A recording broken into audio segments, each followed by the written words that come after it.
Oh, what a tune! Oh my god, I love this game's soundtrack so much. It just keeps on giving. Hi! Welcome everyone to December 5th, 2020. We've got another show lined up for you. Fucking ending of a video game, if you can imagine that. We're in the final level of Deus Ex Human Revolution, Pangea. It's not Pangea, it's Panacea. But I call it fucking Pangea because... Fuck.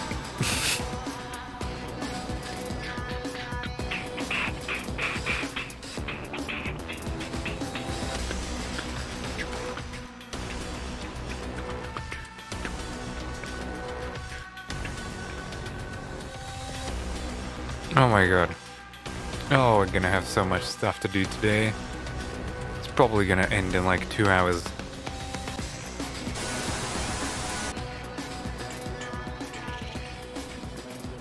Look at that. Oh, it's so uneven. I hate it. Hi, how's it going? Welcome.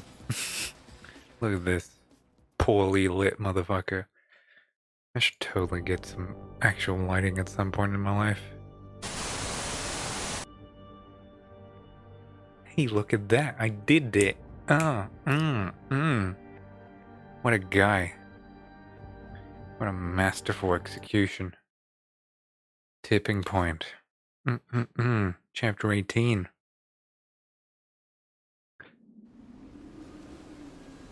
Panchea. Is where they want me. Jensen, can you read me? Barely. I've reached Panchea, Pritchard. Any word from Sarah for the UN delegates? Nothing. The installation went into lockdown shortly after Darrow gave his speech. I can't tell if anyone's even alive. And the signal's still broadcasting. Meaning no one's safe till I get in there and shut it down. You'll have to disengage the lockdown first. Look for a master control panel at the top of the tower. Look at that, that's a cheeky little Japanese plane. Helicopter thing. And that's Canadian. The Canadians have aviation? Sure. Look at all these weather effects and shit. Oh, Shadow Moses my ass.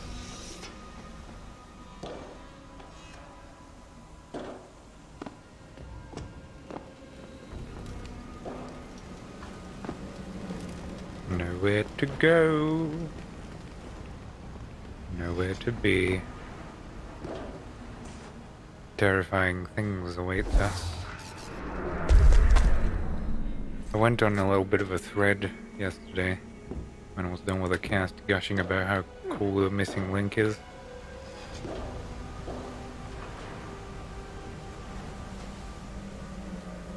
Look at this place.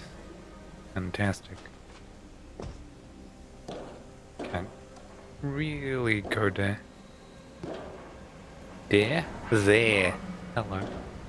Thank you, England. English.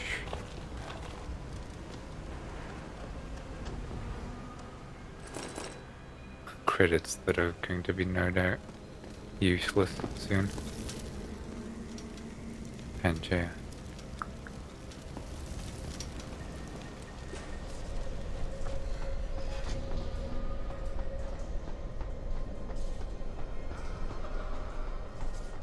Oh no. Electricity.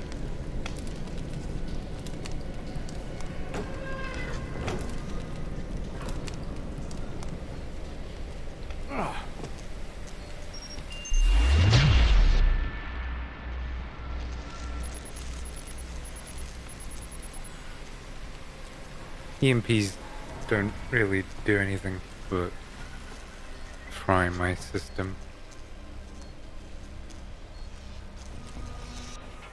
But yeah.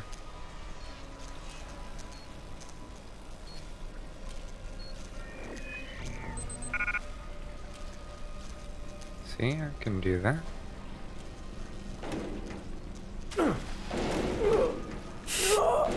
What was that? What was that? I pick up the thing. And it boots me off the pipe into the... And I'm all the way back here. Wonderful.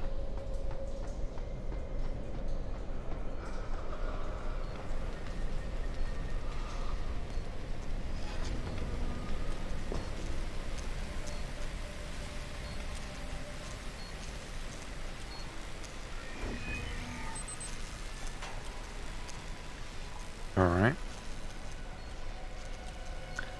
Oh, there's a guy dead underwater.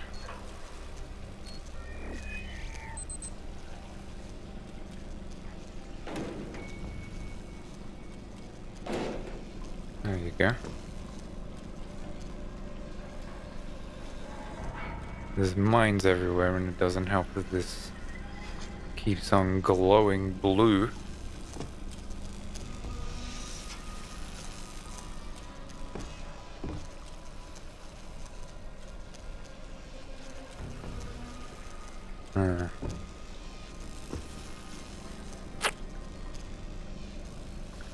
Not good.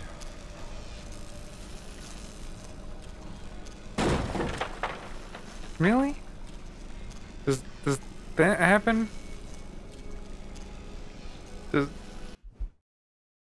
that happen when you drop a wooden box into high voltage electricity?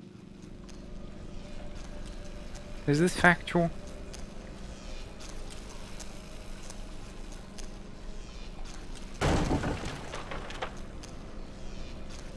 Those ones seem completely fine. Or not.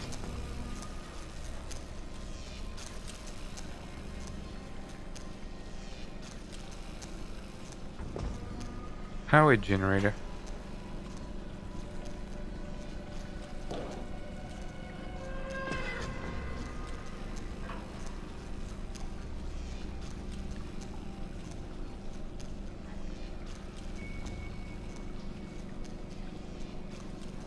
This one seems to be fine, however.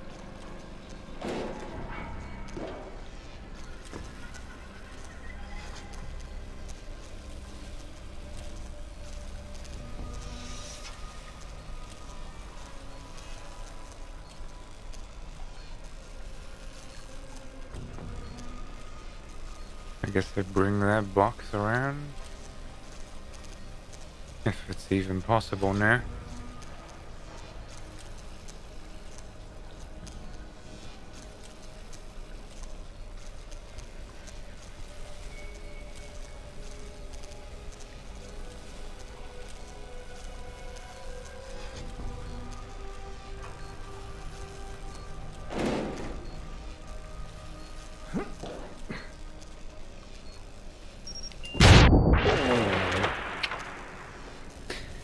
Okay, so you can't jump. Good to know. Good to know.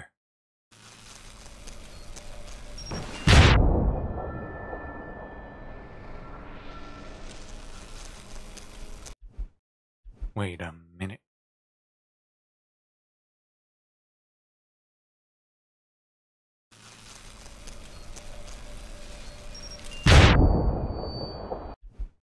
Okay, so you can't move anything fast.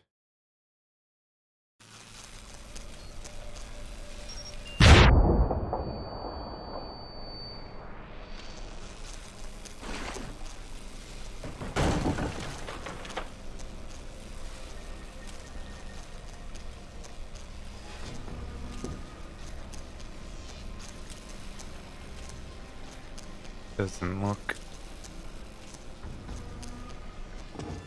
terribly great.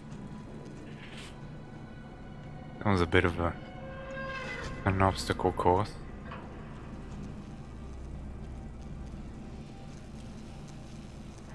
And now I need to just quickly get there.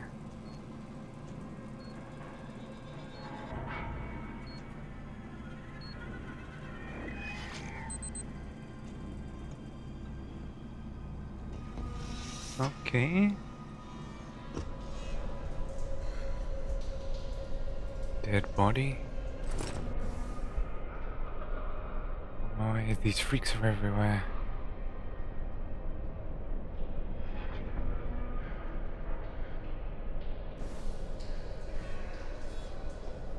Okay. We got freaks of all kinds.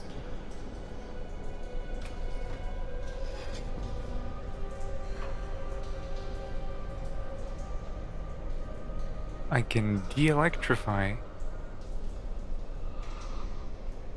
but I don't think I want to now.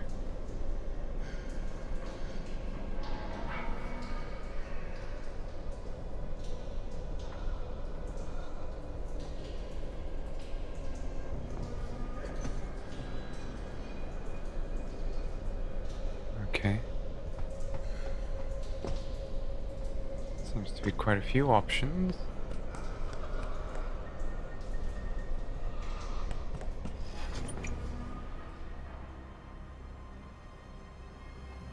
Where is this?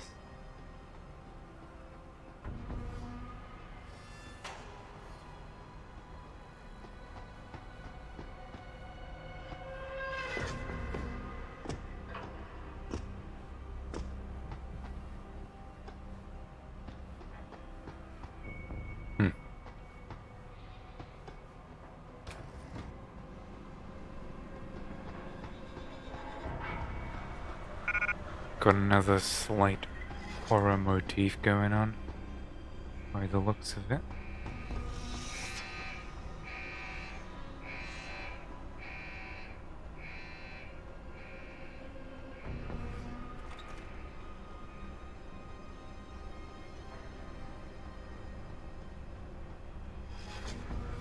I'm just so used to crouch walking.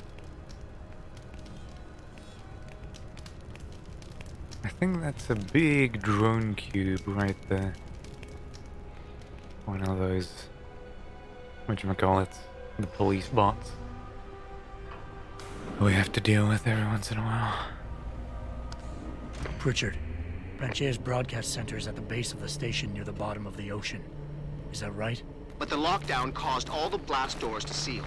You won't be able to go down until you override them manually. From up in the tower. I got it. Up in the tower? Oh, but we're going up. Okay. Good to know.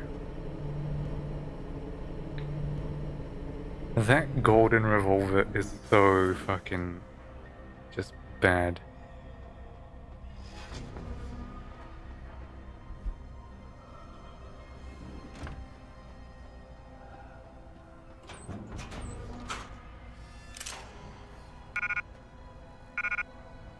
Stun gun dart? No, not more? I want more.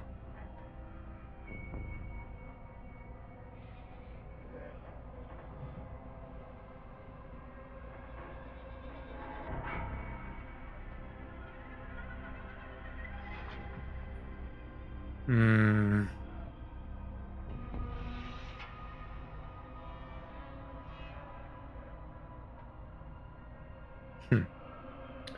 Could throw away some energy bars. I don't much need them.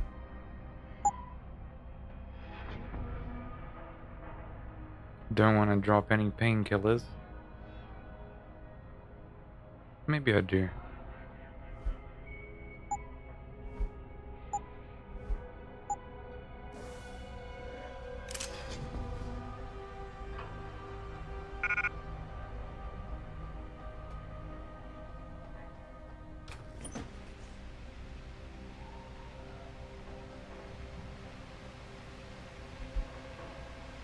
Oh, you're not hanging out well.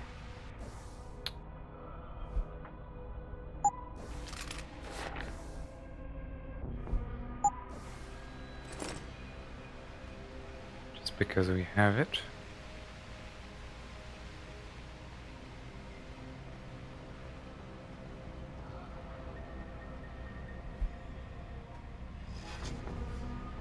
Died on a sports magazine.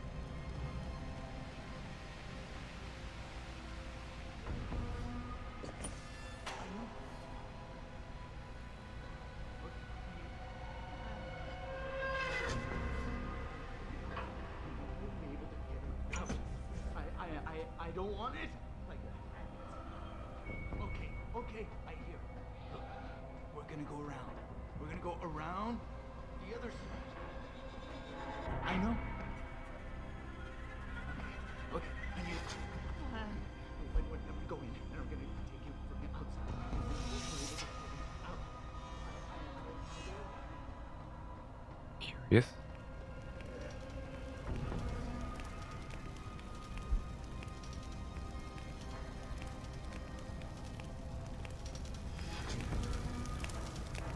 Look at this place. And its blinking horror lights.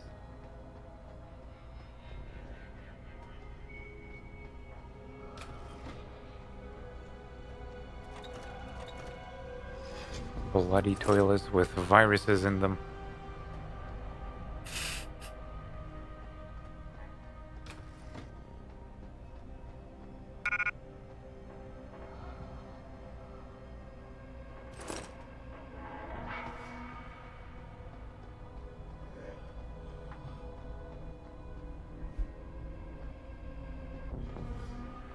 No stims, multi-tools, the likes.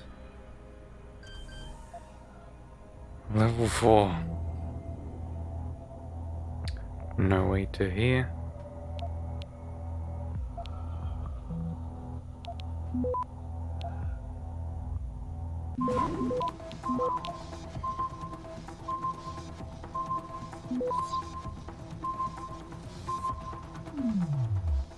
Access granted.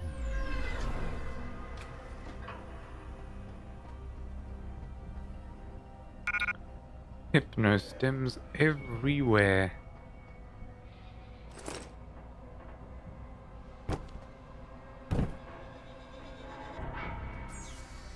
Might be worthwhile.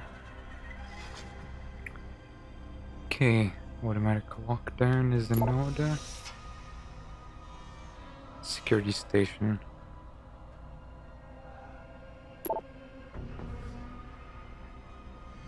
And temporary.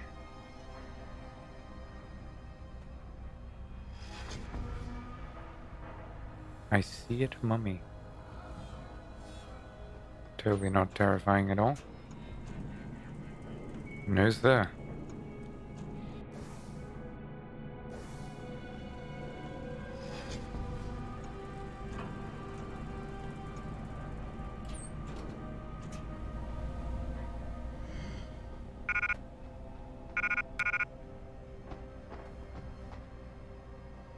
Okay. We do have a cooling system on this now.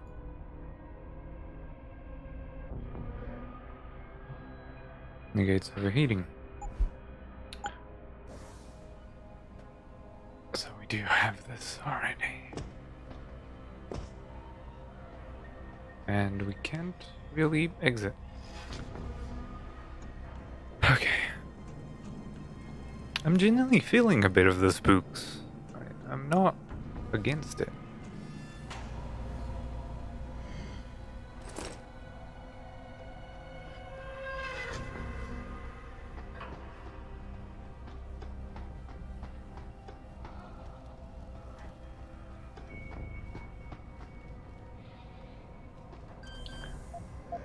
Another level 4 door.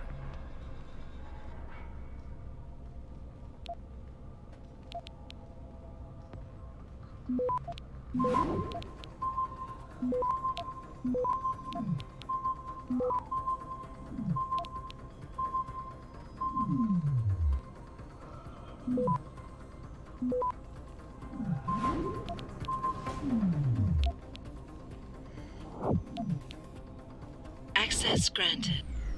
I spent a lot on that. Probably shouldn't have. Plasma cartridges?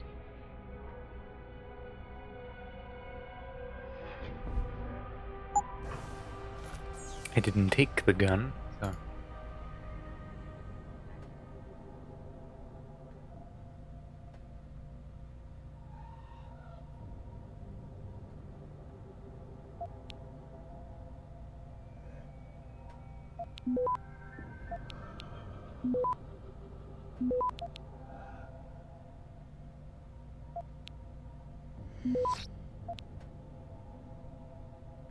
Good. Access granted.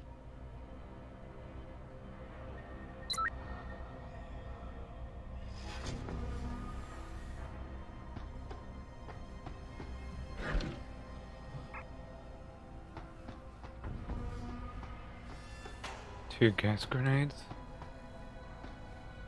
Sure.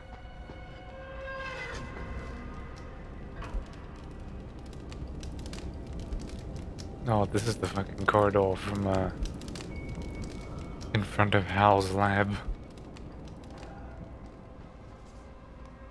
In Metal Gear Solid 1.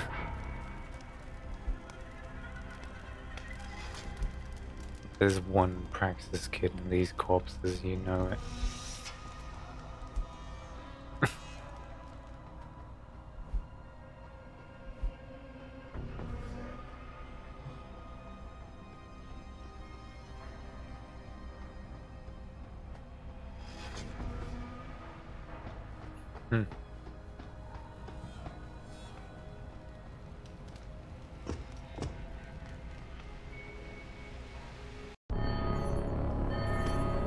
Oh no.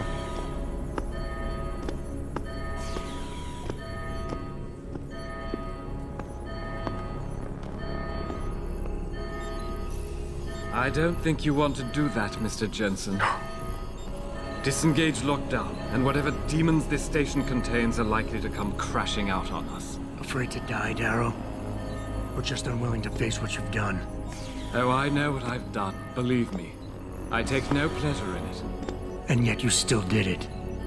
I did what had to be done. 20 years ago, I gave the world augmentation technology. I thought I was giving it a bright future, but instead I gave it the means to destroy itself. No law, no UN regulation was going to fix that. People are dying out there. Hundreds of thousands of people driven to the brink of insanity because of you. I had to convince the world. Before today, people believed we should steal fire from the gods and redesign human nature. But human nature is the only thing we have that gives us a moral compass and the social skills we need to live in peace. Destroy it, and you destroy our very species. Don't paint yourself a savior in this. What you're doing is insane. Is it? When this is done, the Illuminati won't be able to control men and women like you as they had planned, from the inside out. No one will be able to use the technology I invented to make others into beings they desire. Something we both know has happened already. You think you're Frankenstein? Killing his own monster? Actually, Mr. Jensen, I prefer to think of myself as Daedalus, watching helplessly as his child crashes into the sea. Oh no. Those birds are JPEGs with I'm 2 doing frames. this now. You can't. The signal is being generated from the broadcast center at the base of this facility. Panchea's security system has been programmed to protect it, and will kill you before you even get close.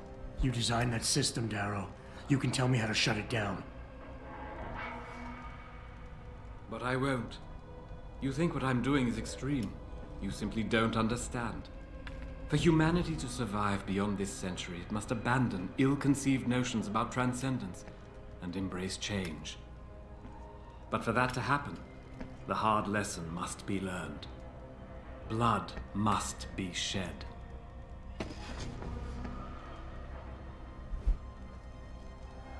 You know this is an important conversation because there's how should I put it? Everything on screen.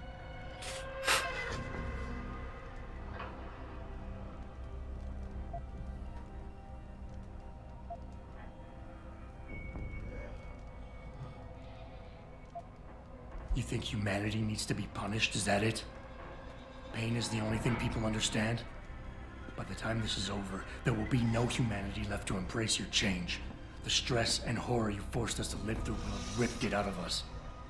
I knew there would be casualties, but I thought, over time, surely the human spirit can recover. History has shown us again and again that the human race is hidebound and governed by inertia. As a society, as a species, the only way to elicit any kind of reaction from it is through an act of tragedy, a horrible cataclysm. I regret what I have been forced to do, but given what I know about mankind and the dangers facing us, this was the only viable choice.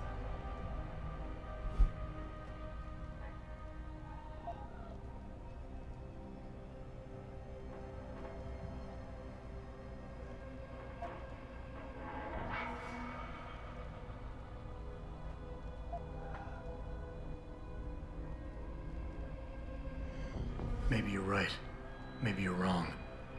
None of it matters, because this is what will happen now.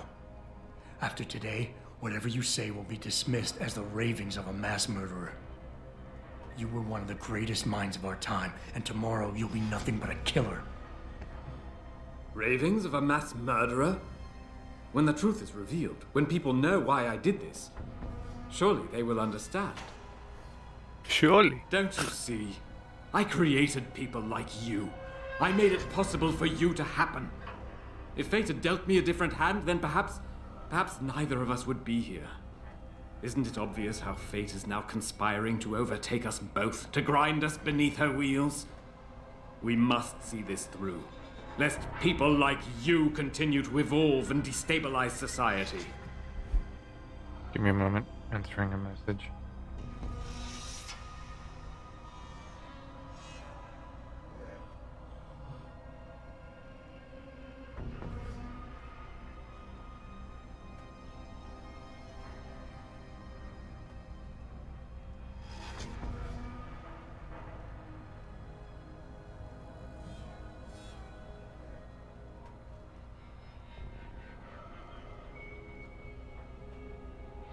Nothing more to say, Mr. Jensen?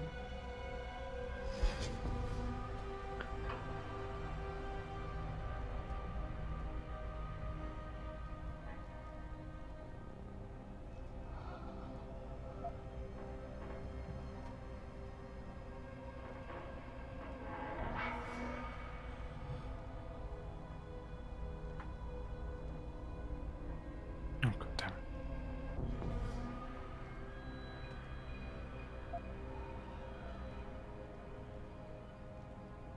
Am I finally getting through to you?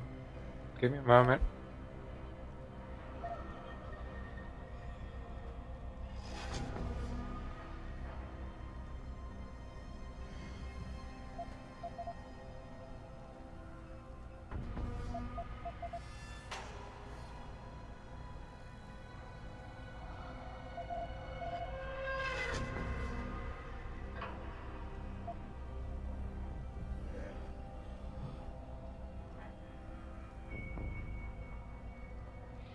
Am I finally getting through to you?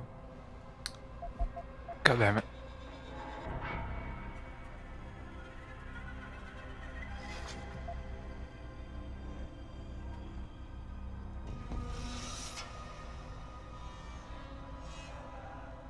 Let's see. I think appeal. People like me? I'm no different than you, Darrow. I'm still a human being, just like all the men and women you're driving insane out there. Step back for just one moment and see it through our eyes. You've convinced yourself you're saving the world, but you're just lashing out in spite. I don't give a damn how you see it. That is to say, I can't afford to. You and I, we're two sides of the same coin. I could have been you if it weren't for this damned blood in my veins. But I was cheated by my own DNA. Cursed to become a cripple. And I am not the only one. As long as this technology exists, mankind will continue to divide. Help me make us all equal again.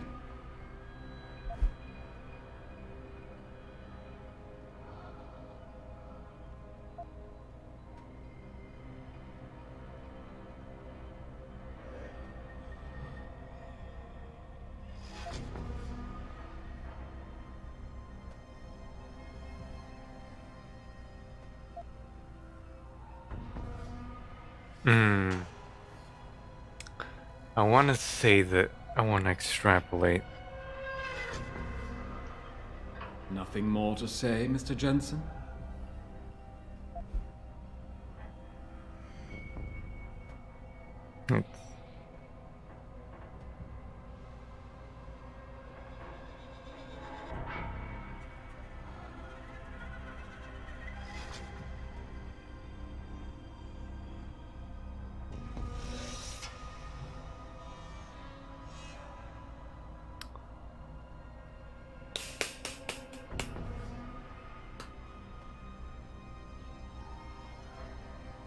Am I finally getting through Come to on, you? I don't want to select.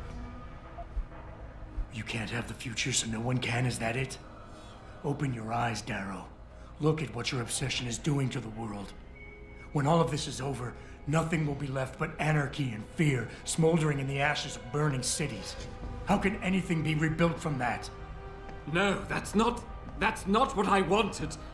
There must be something left, some hope of renewal. Because without hope, there is nothing. I messed up.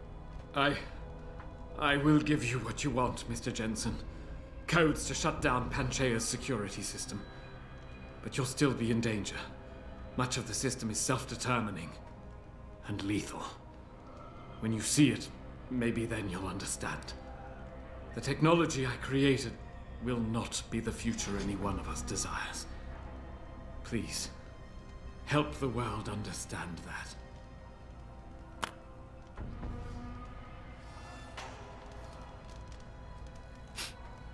Good enough, I guess. What did he throw at my feet? The codes should help you shut down the Hyron project. Codes? Oh, there it is. Panchaea's security system. When you see it, you will understand. There is no room for this technology in the world.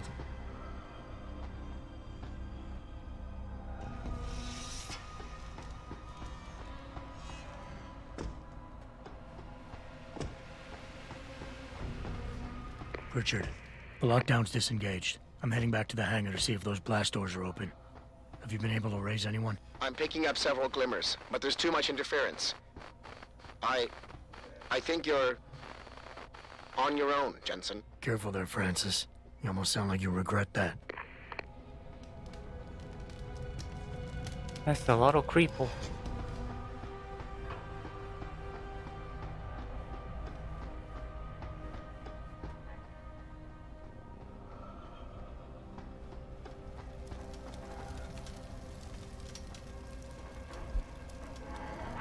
A lot of creepy crawlies.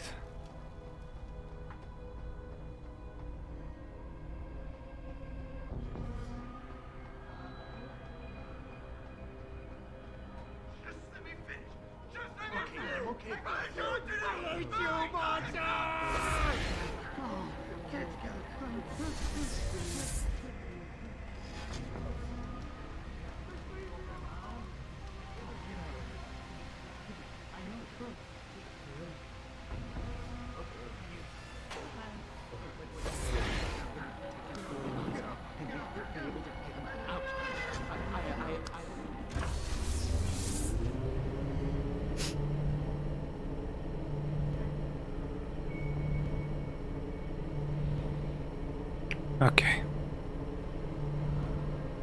It's not okay, but, you know. Am I going in the right place?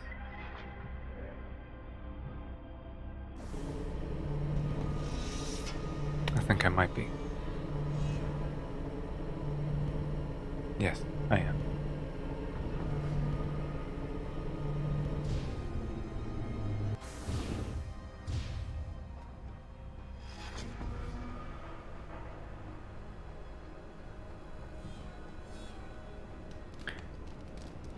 Gotta be stealthy. Do I have any practice left? I do.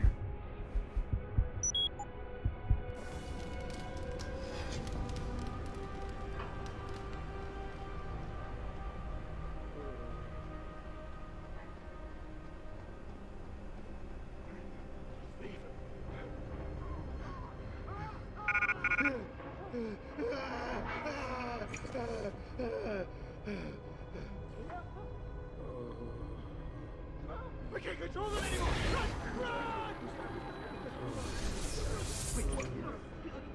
Run! Get away from me!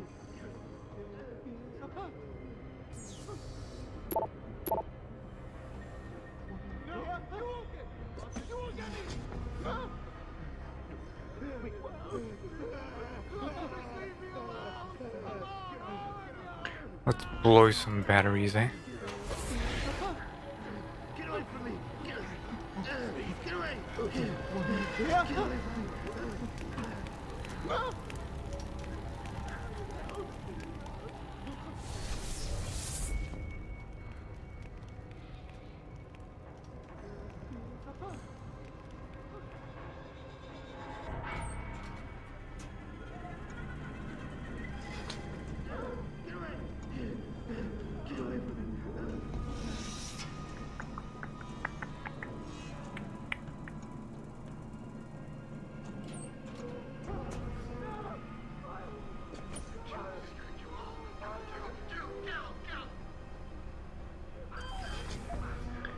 Okay. Can't hack that.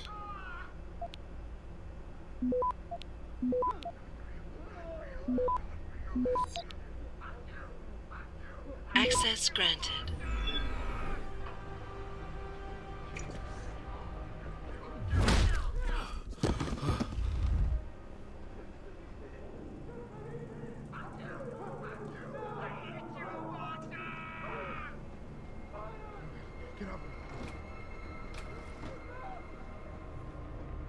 I'm not gonna get ghost for this, but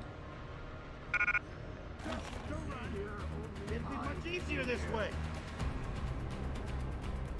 wait, what?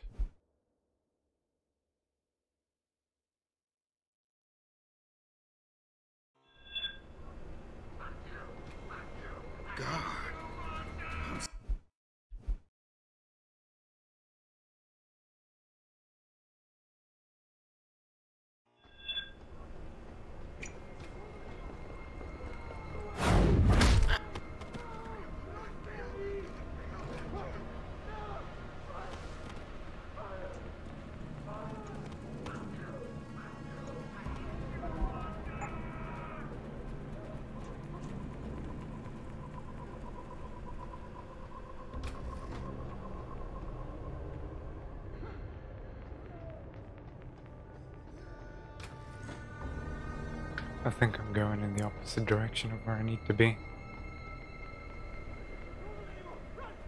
What's this? Turn me into... No! No! No! You won't get me! Go away, Ghost! Go away! No! Fire! Get me! Fire! Fire! Go away, Ghost! Go away! Do not get me! No! No! You won't get me! You won't get me! Fuck you! Fuck you! I hate you, monster! No!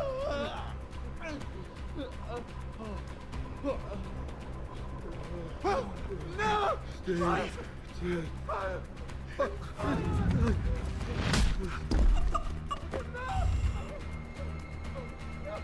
Just let me finish! Just let me finish! I gotta talk to him! Okay.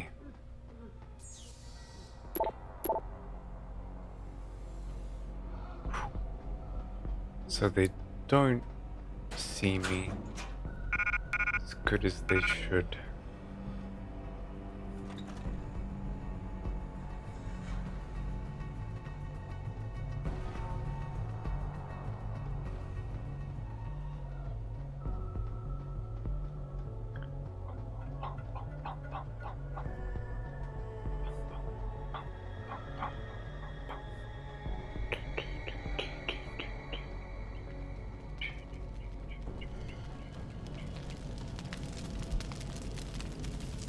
This is William Taggart. If anyone out there is listening, I'm begging you, help. We've barricaded ourselves inside the core server room. Many of us are wounded. Please, save us. Please, save us.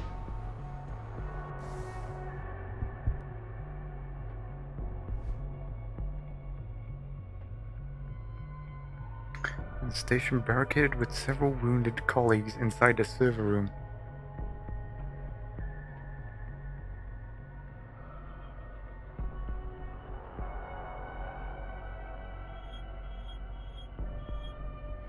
I don't know where that is.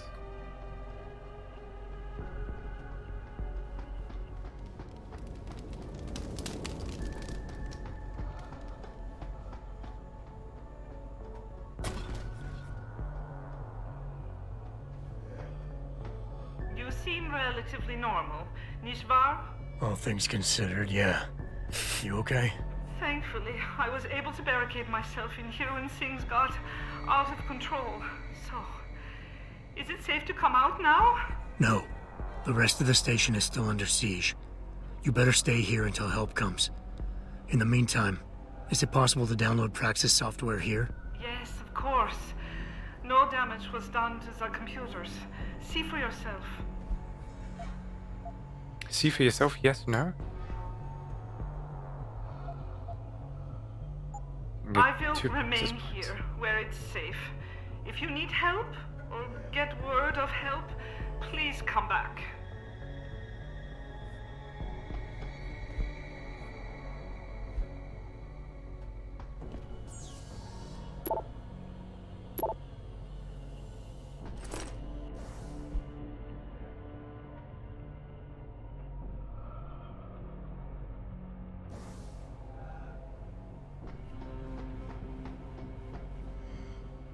Okay.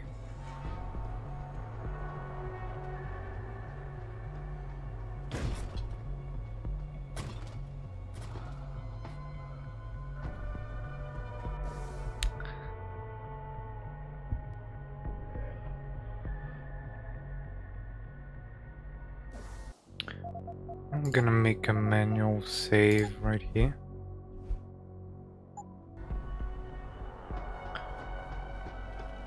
Just in case I've missed tagged completely.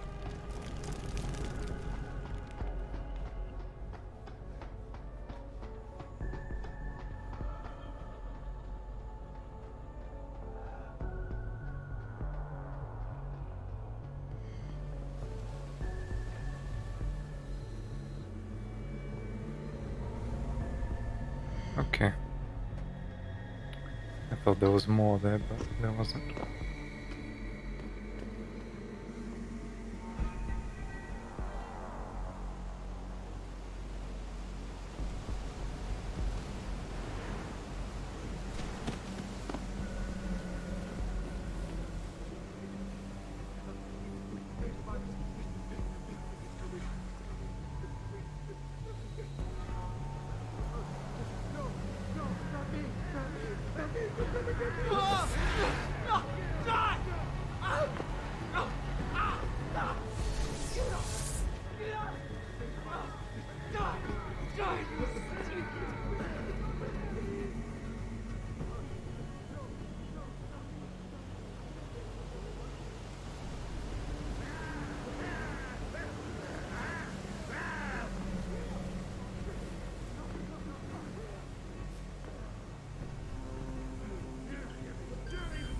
Okay, let's have a look. What is this?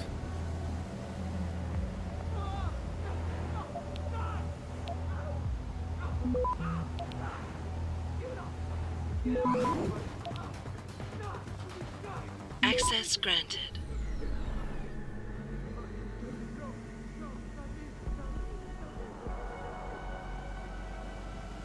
A plasma rifle?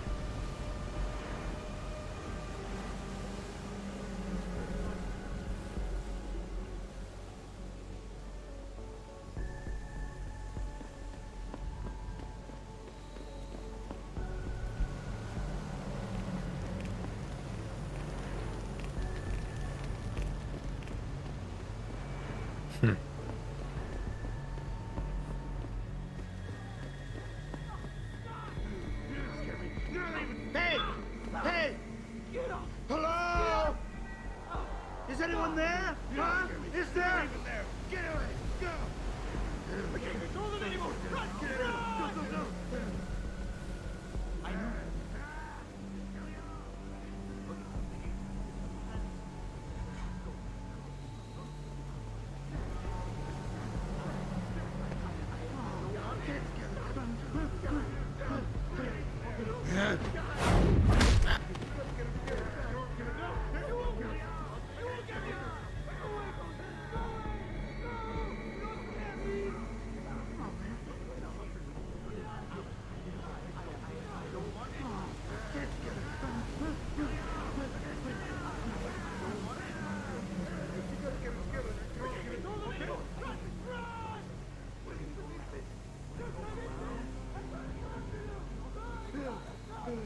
Trying to figure out where Taggart is.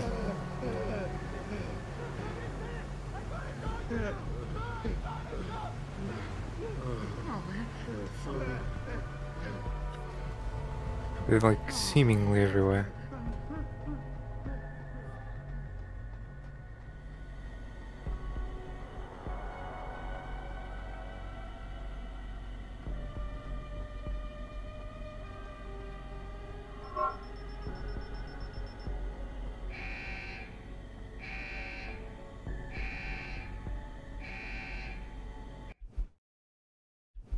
Should have turned invisible.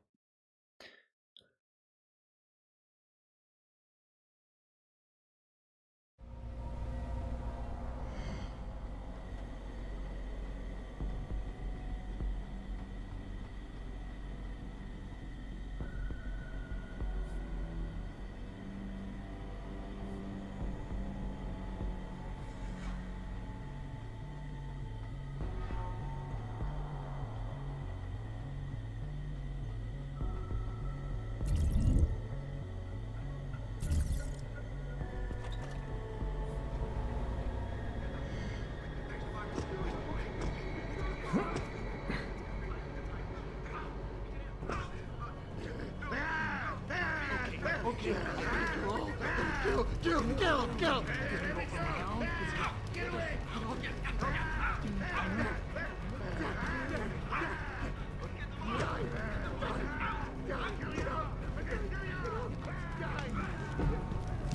I mean, that was a server room, alright.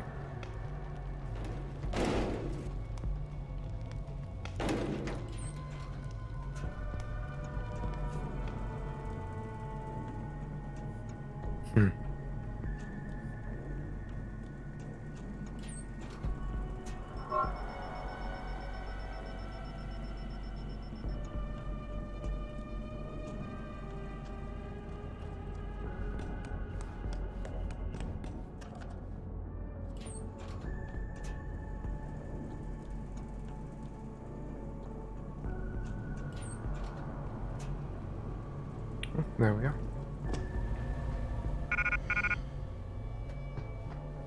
How did you manage to avoid being affected by the signal? Were you in on it with that bastard, Darrow? Of course I was.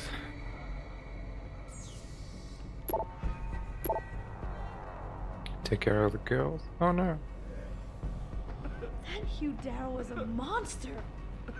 Such a You seem to be unaffected by Mr. Jensen, how ironic that you should be the one to save us from the monsters out there. Monsters, Taggart? You mean people? Augmented people who've lost all control, lost their reason. Isn't that supposed to be my line? Unfortunately, it seems your esteemed Mr. Darrow decided to appropriate my point and turn it back on me. In madness and in blood. He has betrayed us all. So you finally admit it. You are part of this after all. You have been all along. It would be pointless to deny anything now, but despite what you think of us, we never wanted augmentations outlawed. All we've ever sought is regulation, rules governing how the technology is developed, and laws that ensure it's used for the good of society. You've raised society above humanity. So who gets to make those rules? Men with wisdom, strength, and tenacity to know what's right. Proven leaders who distinguish themselves, like you, Mr. Jensen. You've certainly earned the right to be one of us. All you have to do is take it. I'm not looking for glory, Taggart. Just remember that without control, there's no room for freedom, only anarchy. You were a policeman once. You know the importance of order. I know there's a difference between order and slavery. The biochip wasn't supposed to force people to do anything. It merely limited powers so that people couldn't go on killing sprees like the ones taking place right now. Amazing how well that worked out. Say what you will, but I know that some part of you agrees with me. Absolute freedom is no different than absolute chaos. Society needs boundaries if it has any hope of surviving. And you, Mr. Jensen, can be the one to give us that hope. Shut down Darrow's signal. Then help me get a message out saying that an accident at VersaLife contaminated the world's neuropozyne supply. VersaLife? And what if I decided to blame the Illuminati? The Illuminati is just a name to get rich financiers to invest more money. Besides, do you really think the world will believe in some 18th century conspiracy theory? Do this for us, and you'll ensure a future for mankind, all of mankind, augmented or otherwise. The future Hugh Darrow offers doesn't allow for both. Let me think about it. Okay. Spoke with him.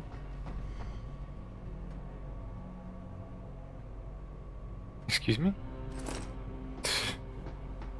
I am viciously pressing E. Whatever the fuck this is, right?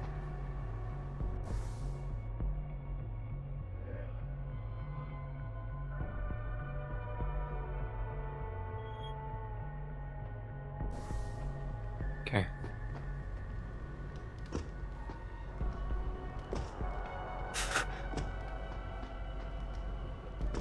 I can't actually do that now, can I? I jumped a little bit in my chair, did you see?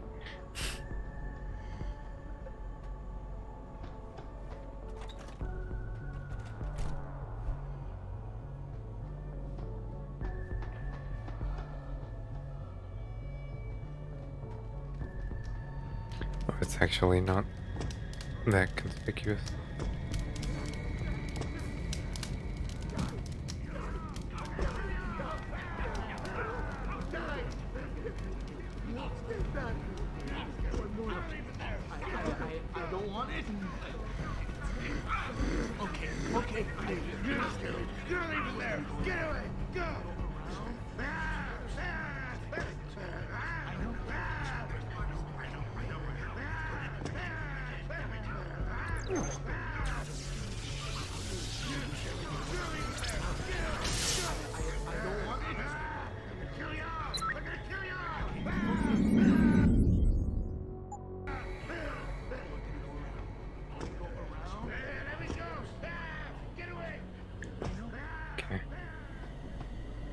Now I can freely go along this route.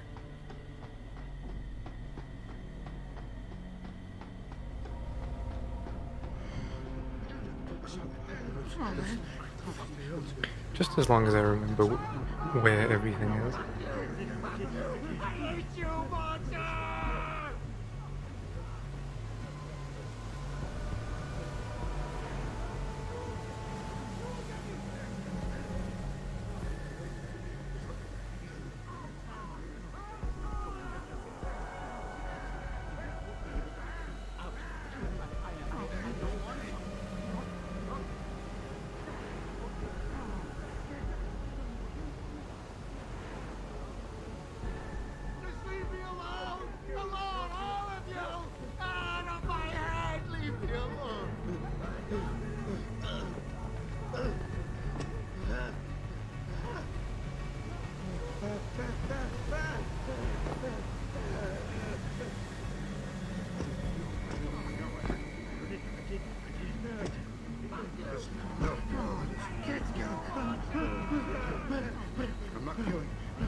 Sarah. What a surprise.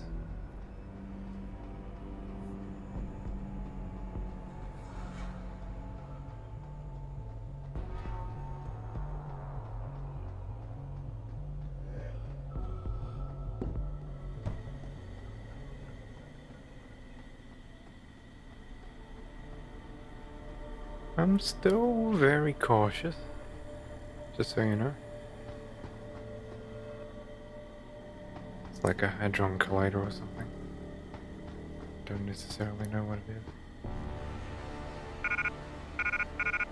Ooh, a heavy rifle.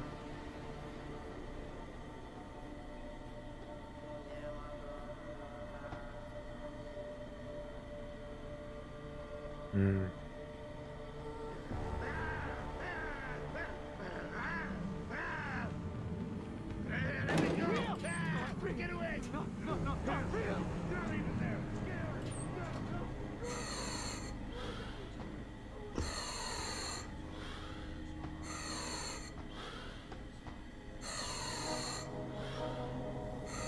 R. Simmons.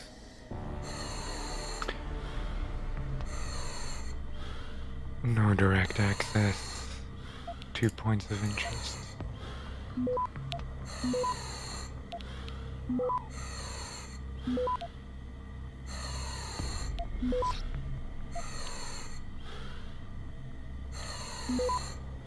Access granted. There you are. Turn disable. Camera disable.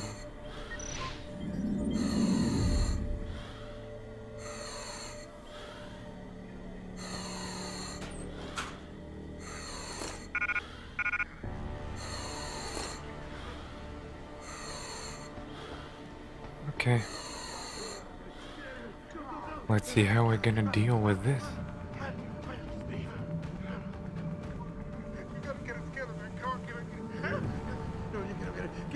Go, go, go! Real! Not real! Not real! Come on, man. Come on, get it together. You're the boy. It's your fault. Get it together, man. Come on, get it. There's nowhere to go. Stop it. Believe me, I know. You're the monster. It's your fault. You. You're gonna pay! No!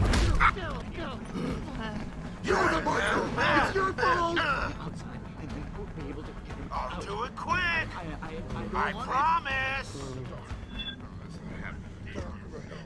It's happening! Sure, don't be difficult! This is best for both of us! Please come. I have to do what they tell me. Okay.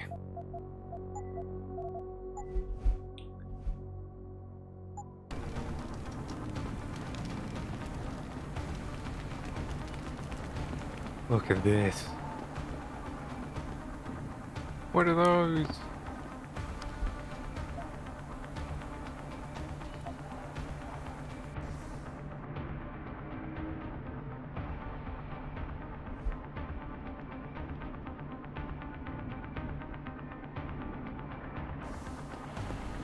No, we're not done. Hiding? They're always hiding when I need to see them. I don't want to have to do this. You're the monster. It's your fault. Don't you see? I need for you to understand. Just let me explain. I have to do this. I have no choice. You're not even there. Get away. Go. There's no way you can go. Get away. You should have stayed away.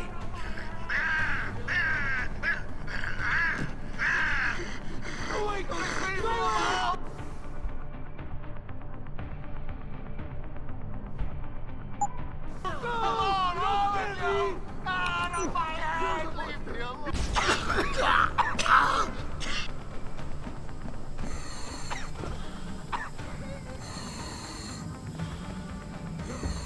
Don't run. It'll be easier if you come out.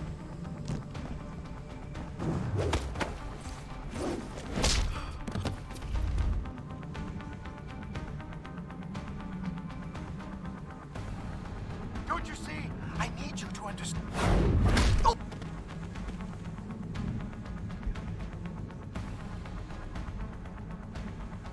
Let's regenerate one more. Please come out. I have to do.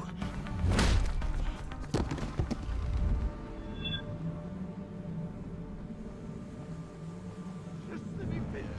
Just let me finish. I got a job to do. I got a job to do. No, no, you won't get me, you monster. You won't get me.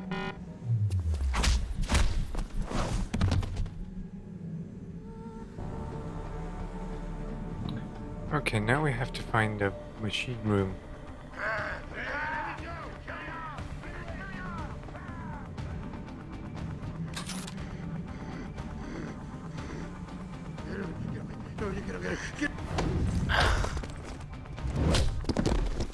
The double back fist.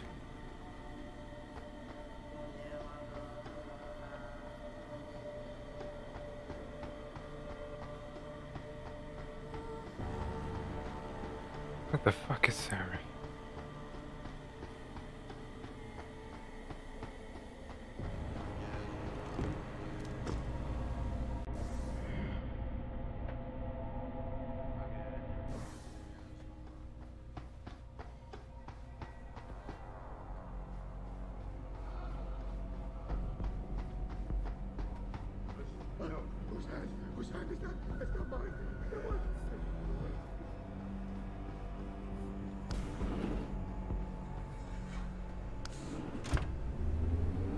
I don't know if this is the way. There was probably a notification from Sarah that we didn't hear.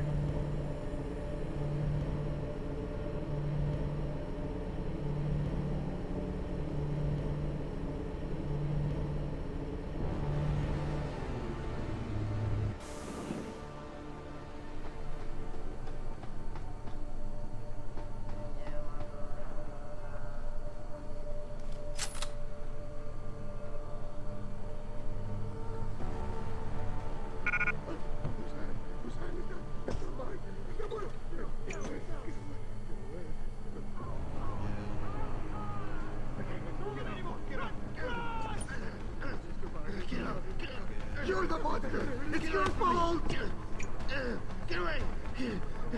Get away from me! I hate you, monster! They got him! They got him! Get off him! Get off! Get off! Get off! Get off! Get away from me! Shut up! No! Not here! Just let me finish! Just let me finish! Get off! I gotta talk to them! Don't you see? I need for you to understand! Get away from me! Just let me explain!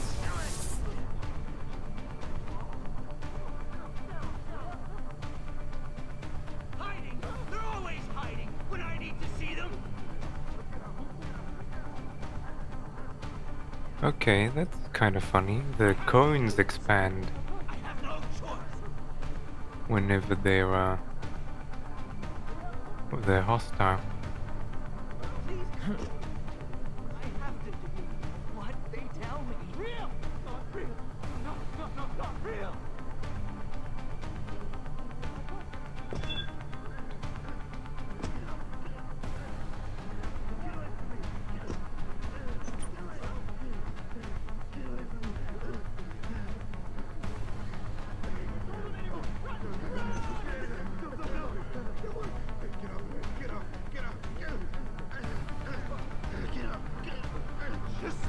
Get away from me! Just let me finish! I gotta talk to you! I gotta talk!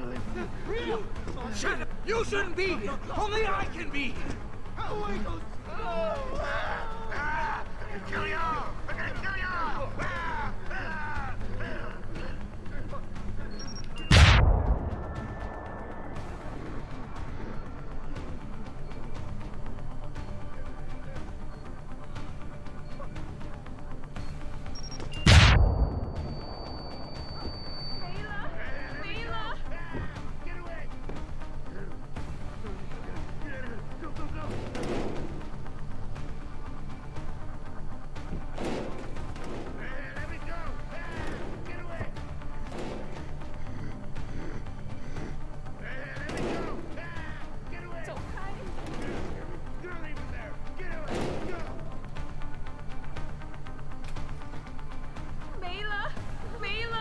There he is. Adam! Oh, thank God you came. I've got wounded here. We'll have to move them first. We can't move anyone yet. Not until I get to the base of the station and shut down Darrow's broadcast. What? Why? The chaos you experienced here, it's everywhere. The Illuminati created a biochip that stops people from using enhanced abilities, and Darrow turned it into a kill switch. Oh my God, you... We gotta fix this, Adam. If people realize what's happened, if they believe augmentation technology created this chaos, they'll ban human enhancement research forever. And that would be a bad thing. Yes, it would! Don't you see what's at stake here? Ever since man first crawled out of that ocean, we've been striving to be more than we are. Augmentation technology is just the latest, greatest step on a very long road. but we've barely scratched the surface of its potential. We can't let fear stop us from continuing. That's your belief, Seraph. Not everyone shares it. But you do, Adam. I know it. And if we work together, we can really make a difference. We can improve the lives of everyone, but only if we fix this. Go on. We'd have to get a message out after you shut down Hugh's signal. Tell the world, tell them the Humanity Front did this. That their doctors created a virus that only affects augmented people. You mean lie? It'll give us time, son. Time to figure out how to destroy the Illuminati's biochips and move on. And what about the people who've been hurt by this? Don't they deserve the truth? Adam, if we want the freedom to become more than we are, we can't be blinded by a misguided morality. Some people will be left behind. It's reality. It's evolution, son. Right. It's evolution, based son. on my DNA. Please, son, you have to stay with me on this. I'll think about it.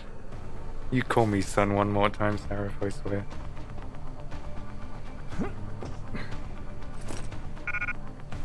I was so scared. I heard two of them coming around the corner, tearing at each other. I just dropped to the floor and played dead. Okay.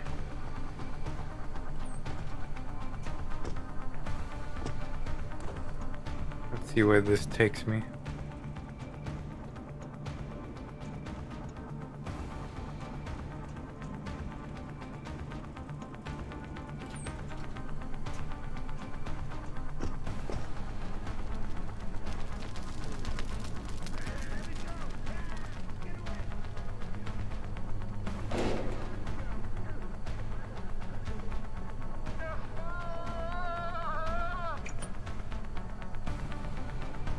Who the fuck was this lane?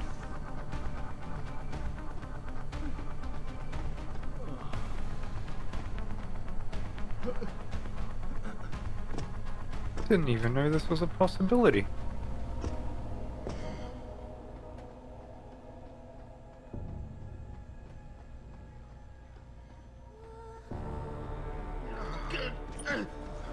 Get away from me! Get away!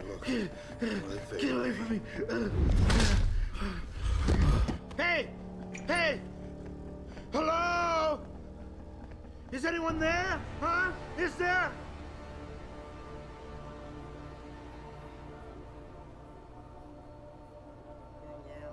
Okay, you ready? Shadows! Stay away! Stay away from me!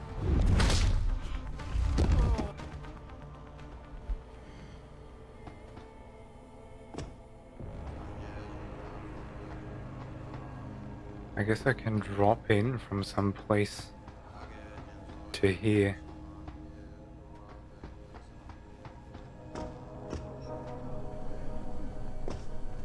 Who's there?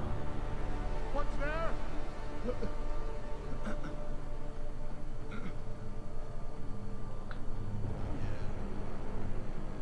there a box? There is.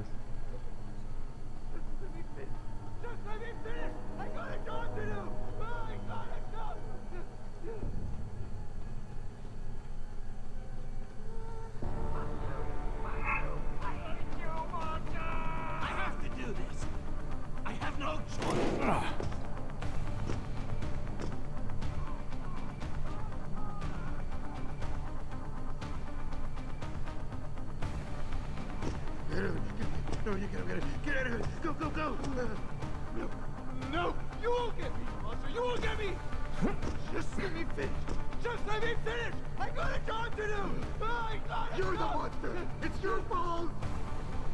Not real. I can't control them anymore. Run, run. I don't want to hurt you. Just leave him. I can't control them anymore. Run, run. Okay.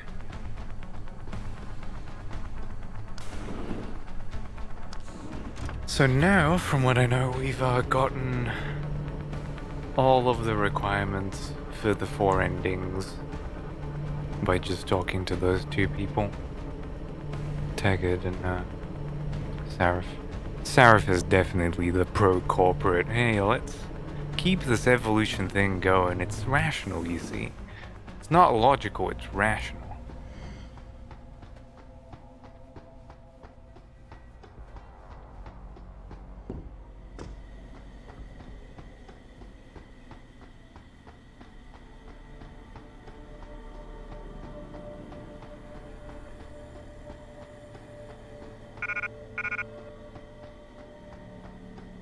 Okay. Everyone's nice and asleep. Into the cube.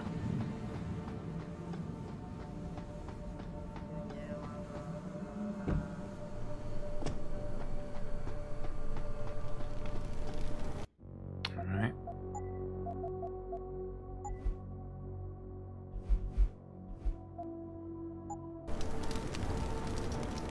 Now we're ready to go.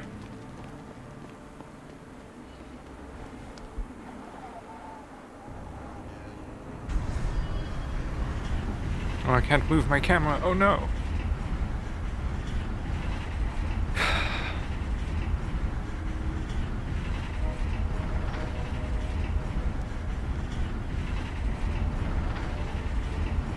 Oh, we can. They've restored control. My fate is my own.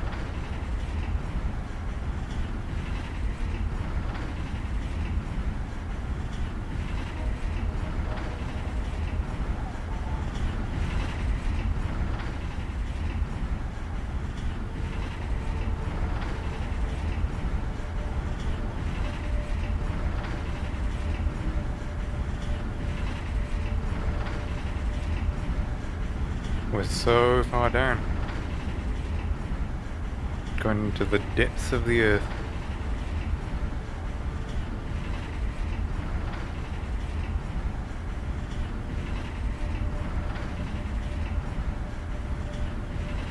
I wanted to angle it in some way where you could get scale.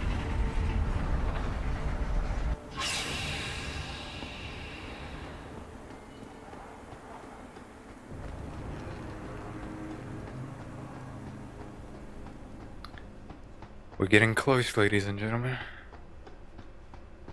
We're getting very, very close.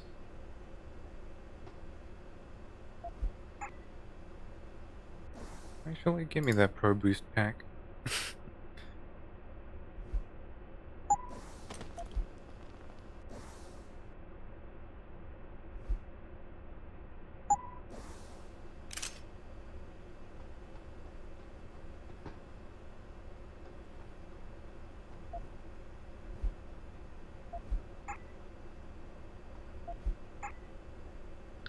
Okay, y'all ready?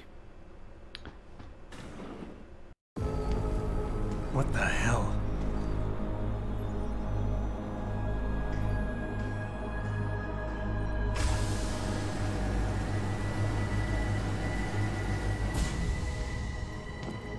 Oh my God.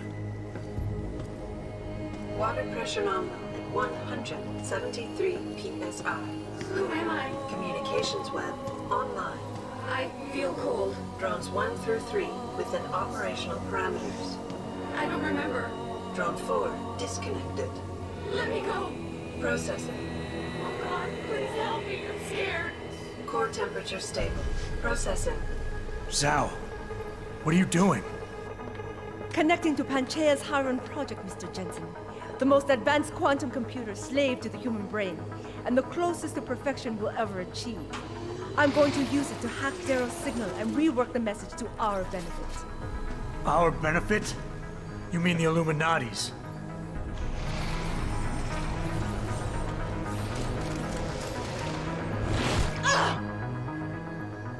Someone has to override the signal and be the world's savior.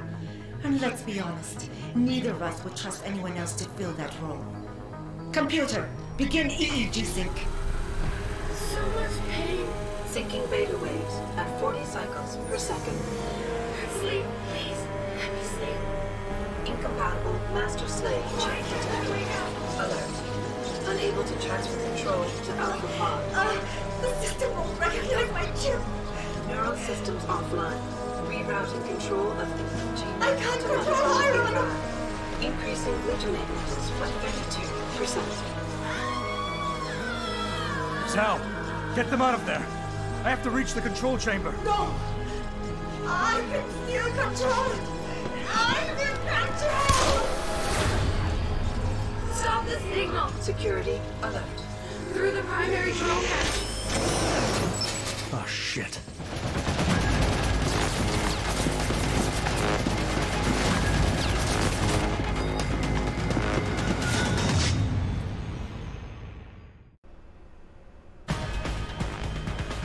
Okay. Alpha pod security in place. To access Alpha pod, purge tertiary pods. So what we need to do? Shutting down Darrow's signal. Protected by the Hieron Project, a cutting-edge security system. He did mention that the system is made of advanced quantum computers slave to human drones. Zhao Yuru just hooked herself up to it, so if I want to shut down the signal, I'm going to have to defeat her. I must be the one to alter the signal!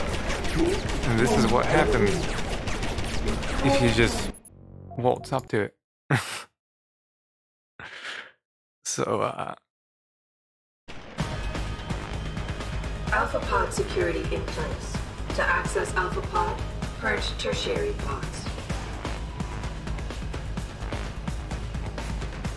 I must be the one to alter the signal! Once I do, the Council will welcome me with open arms! No! Protect Mother! Stay away! Stay away! Man is here. Why does he want to kill us? Kill him. Pod 3. Safety word. You have done better served keeping your error in system. Hieron is weakening. Rerouting connection. Control! I must... Reroute complete. Warning. Pod 1 safety purge in progress. Stand by. Contamination. Pod 1. Once the weight of your gaze touches you, oh. there is no escape.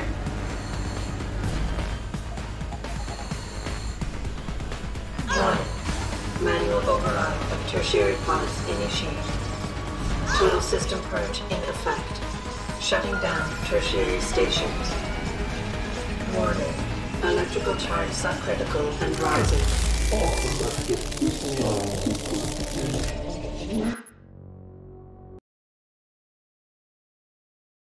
I need to run. Warning. Electrical charge subcritical and rising. Electric discharge sequence initialized. Where did you get that code? From that fool, Daryl. This will not stop me, Jensen. It's happening. Hieron is compromised. No, wait. It's initiating emergency protocols. You don't know the resources they have at their disposal, Jensen. Despite your special genetics, you have been in over your head the whole time. Initiate dissipation protocol. Warning. Electrical charge subcritical and rising. Halfway to discharge sequence. Oh, fuck. I don't remember what to do now. Warning. Electrical charge subcritical and rising. Electric discharge sequence initialized. Where did you get that code? From that fool, Daryl. This will not stop me, Jensen. It's happening. Oh, fuck. Got fried.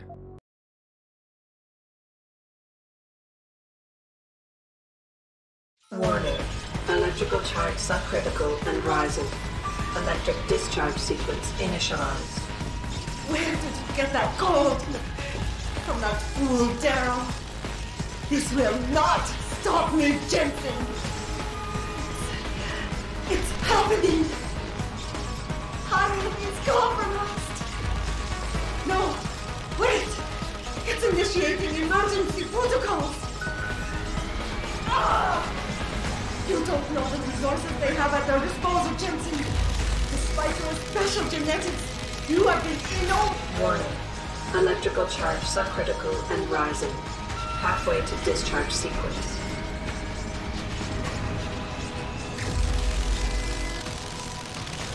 Warning. I kind of don't remember what to do from now. Secondary security measures activated. Evacuate area. What did I need to do?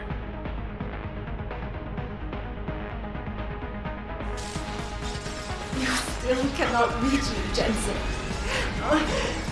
There are too many contingencies built into the system. You and I have both failed.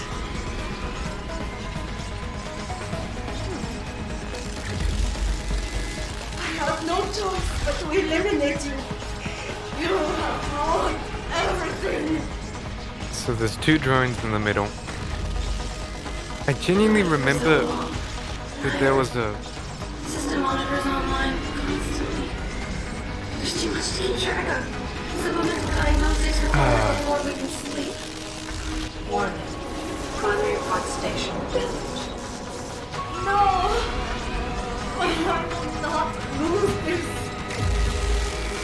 This is not right. I have worked too long to stop Yeah, it's now. going. You want the glory. Is that it? No! It is all I think it's just time. I have given everything for this! Warning. Primary pod station failure imminent. Warning.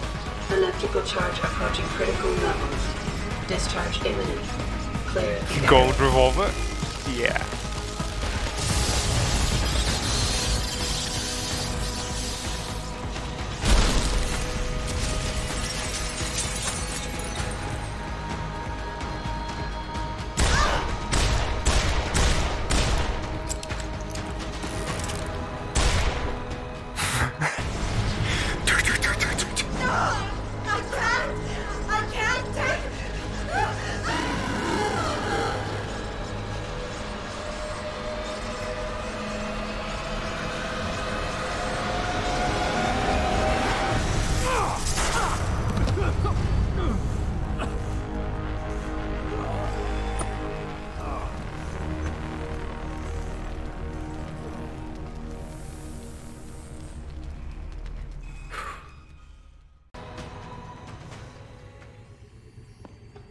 So yeah, that was the final boss, from what I remember. This is your final boss, burned to a crisp. I think the old strategy was, without inputting the code, you shoot those ladies. I tried to typhoon them, didn't seem to work. Maybe you need like 2 typhoons per. Hello, and Adam. This is important. Welcome to the Edge. It is not the end of the world, but you can see it from here. Eliza? What are you doing here? It is my job to monitor and report on the news, Adam. Before Darrow smothered everything with his signal, the whole world was tuned into this place, including me. The broadcast. I have to stop it. I know. Please, come closer. Do you know where we are, Adam? We are at the fulcrum point, when society lies in the balance. Hugh Darrow hoped to tip the scales one way, by telling the world everything you already know. About the biochip, the Illuminati, everything. He believed knowing the truth would convince mankind to abandon research into human enhancement technologies forever. It would certainly give them reason to fear it. Indeed. Darrow's confession is ready to send. If you want, I can wideband it across all media as soon as you shut down the signal. Everything you worked so hard to uncover will be exposed. But only if you deactivate the broadcast using this control. However, if you desire, I can alter Darrow's message. Conceal the creation of the biochip while putting in new content. Content blaming the humanity front, like Zareth suggested. The organization has already admitted to harboring terrorists. It would be easy to convince people they turn to biological warfare in a more desperate attempt to get rid of augmented people. But why?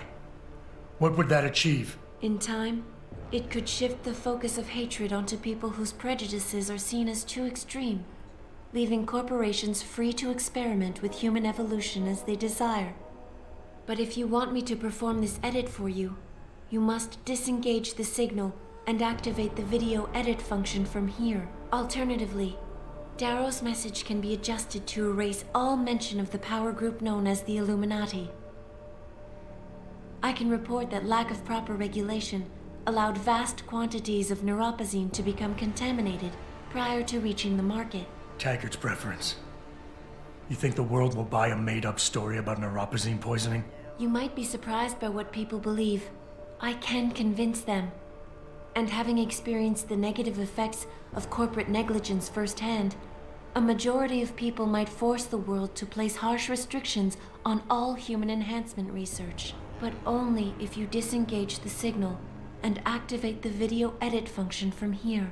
Of course, there is another option. This passage leads to Panchaea's pressure regulation controls.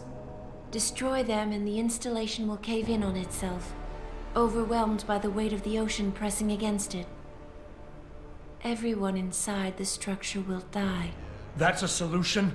No one will be left to tell the world what happened, Adam. Nobody will be able to spin the story.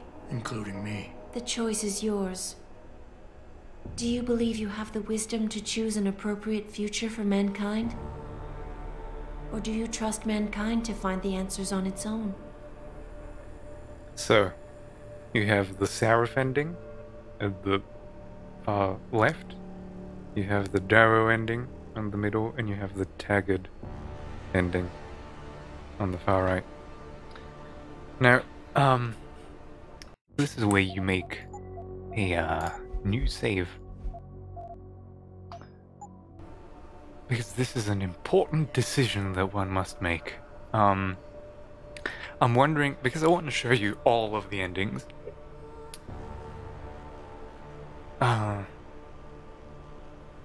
If I should show you the bad ones first, and then show you the...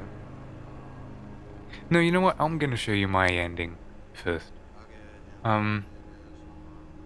So, the thing about Saros ones, he wants, you know, basically evolution to continue, but he wants it, you know, for the sake of moralism.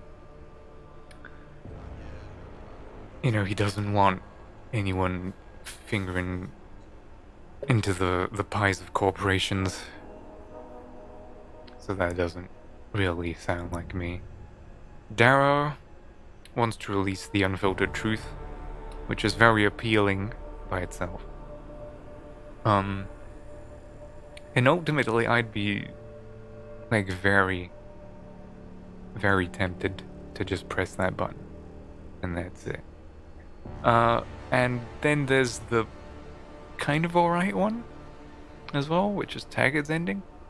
Taggart's ending effectively spins it as a neuropozyne poisoning, blames corporations, and effectively lets the UN and the Humanity Front to impose regulations on how augmentation is going to happen. Of all three, I'd say the Taggart's ending's a close second. Seraph's ending is of course very corporate in nature, and I'm kind of not like that, so that's the third. And Darrow's ending is probably the most appealing. But there is, as she said, a fourth ending. I don't think that message about the fourth ending existed before. And it's right over here.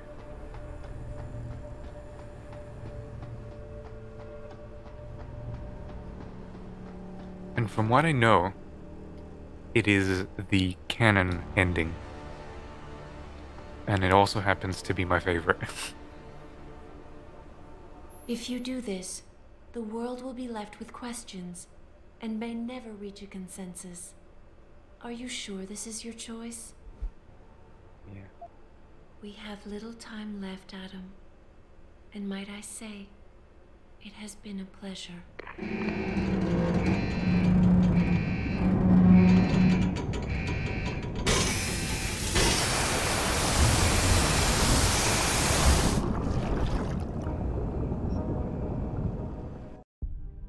I trust mankind to save itself? That's what Eliza was asking. The truth is, I don't know. After everything I've seen, all the fighting and the chaos around me, I only know what I want to believe. Somehow, human decency will triumph. These past few months, I've faced many life-threatening situations. I could have given up many times, but my need to know the truth, to uncover the secrets that others were hiding, and to survive, forced me to keep on going. Most of the time, I tried to keep my values in mind, knowing my actions did not have to harm others. I held on to my humanity, resisting the urge to abuse power or resources in order to meet my goals. And in the end, I got the job done.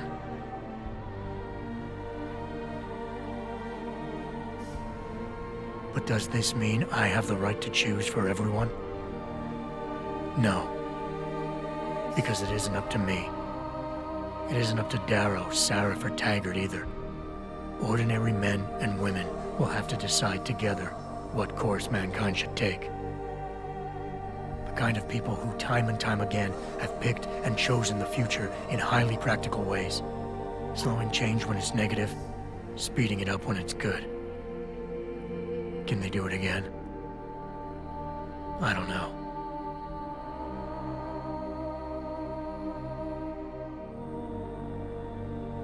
But I do know I'm not about to let anyone in this station, myself included, stand in their way.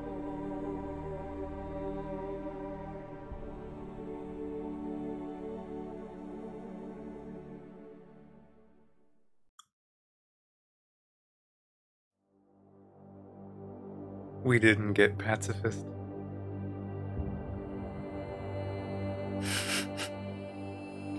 The achievement didn't pop up. Which makes me think that someone died at some point.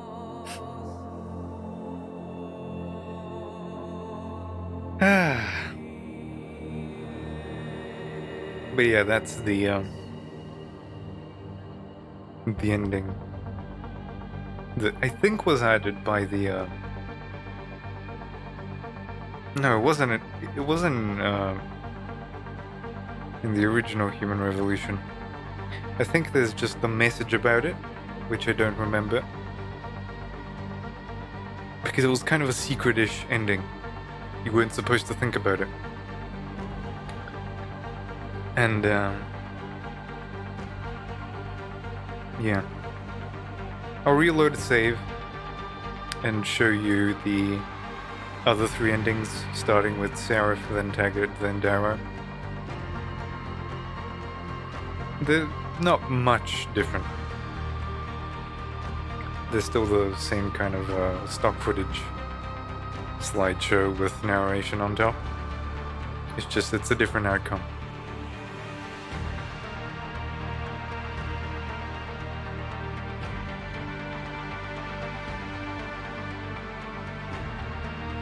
But yeah, if you only watch it up until here, that was Deus Ex Human Revolution.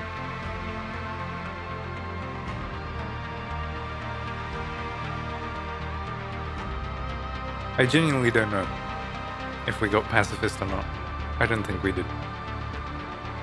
Which is a shame because I don't even know where to start.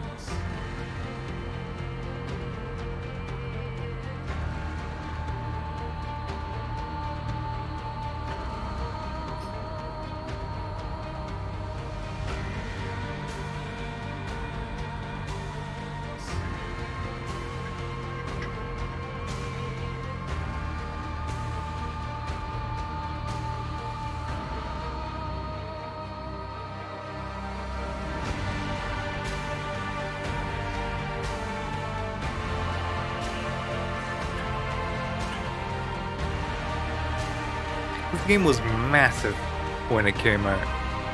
Imagine trying to make a prequel to the greatest PC game of all time. people really had their hopes up. And it kind of filled that niche. It's still kind of an immersive sim, just not as good as the original. Nothing ever really will be.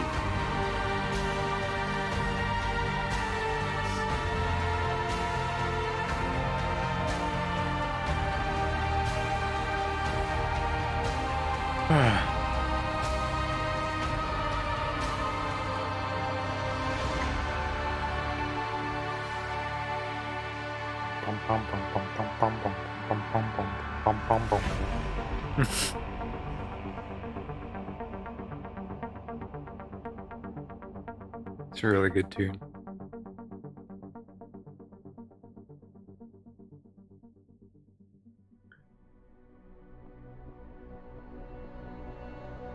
Alistair Fixes, what a guy. What a wonderful voice. These are all your voice actors? I think this is an exclusive tune for the ending of the game. I don't have any recollection of hearing it ever before. Like, in-game. It's a remix of a boss theme, in essence. And I played it at the very start of the broadcast, if you remember.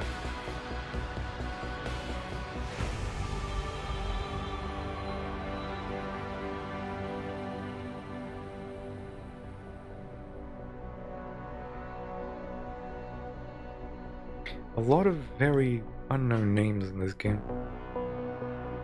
Boom, boom. Of course. Michael McCann.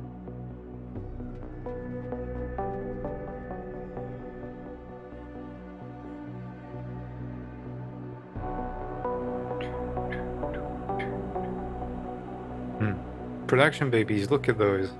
Those kids spawning everywhere. Lots of babies. Making up team. Yeah, we should watch those as well. We finally can get into that. There's also developer commentary node kind of thing for this game. And I'd love to do that at some point, maybe in a couple of years. When I've kind of forgotten about this. I really want to do Invisible War now, just to see what it's about. No one's ever been as excited to play Invisible War as I am now, just because I have no context for it whatsoever. I'll have to get it, and see if there's any like good mods that just keep it together and don't change too much.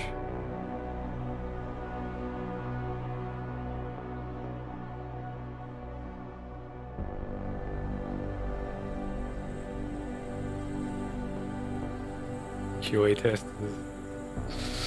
Yeah. Oh, these people. What a thankless job. Considering that you just release the game and I find like at least 4 or 5 bugs unaccounted for.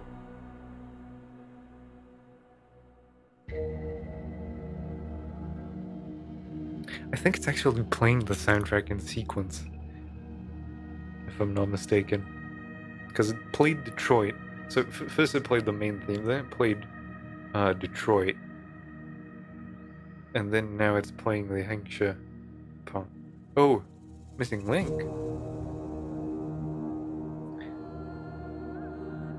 Missing Link was so good.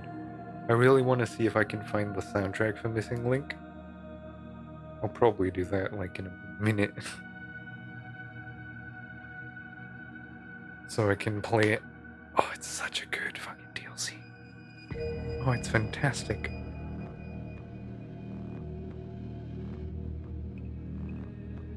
And now we have Invisible War and probably Mankind Divided to look forward to eventually.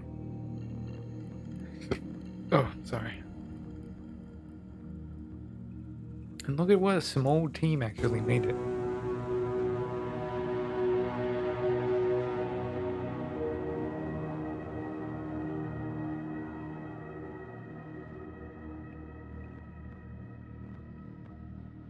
Pico.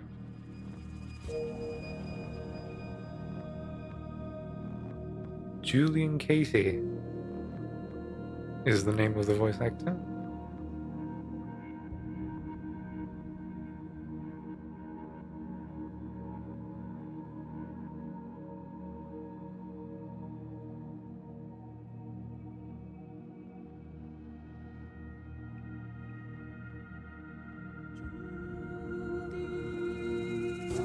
I don't know what Observers is. Can't wait for the Deus Ex Human Revolution esport that needs an observer. Life President is also very weird.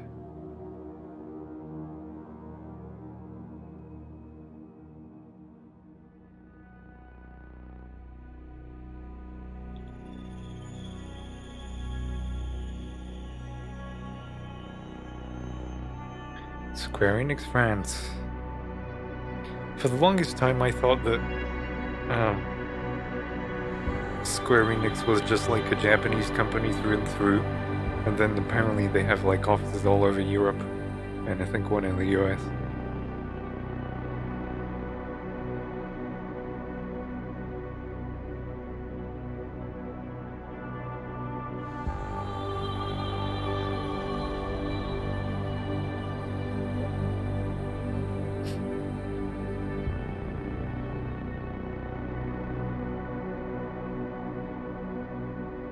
Yeah, there we go. Square Enix North America. You wouldn't know, really.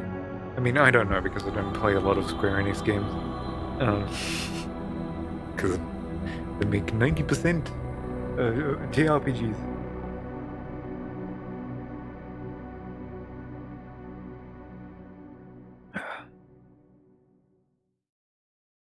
Nixes is some kind of third-party thing. These are mods. Ah, here we go. You worry too much, Morgan. There's nothing we can't manage given time. She's here. I have to cut this short. Keep going through the wreckage. Maybe we'll find something we can use for the Morpheus initiative. Come in! Dr. Reed. We're so pleased you decided to join us. Where else could I go? No regrets, my dear. As Ariadne told Theseus before he entered the Minotaur's labyrinth, always forward, never left or right. You'll be very interested in our current project. We're breaking new ground. Yes, the nanite virus chimera is quite intriguing. I'm looking forward to seeing the hybrid project up close, Mr. Page. And so you shall. But please, call me Bob.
They just play the whole Deus Ex theme for you.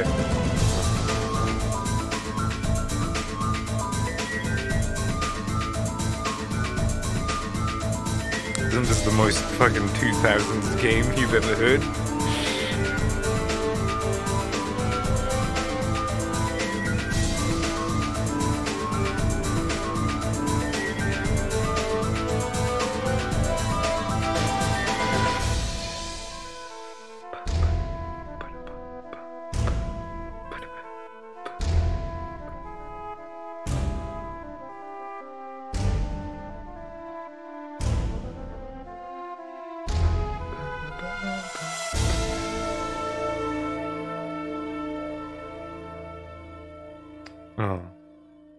So good.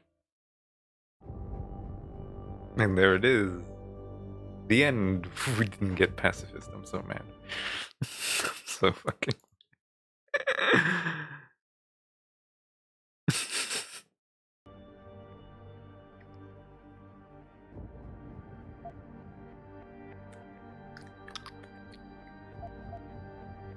Do I want to show you the other endings?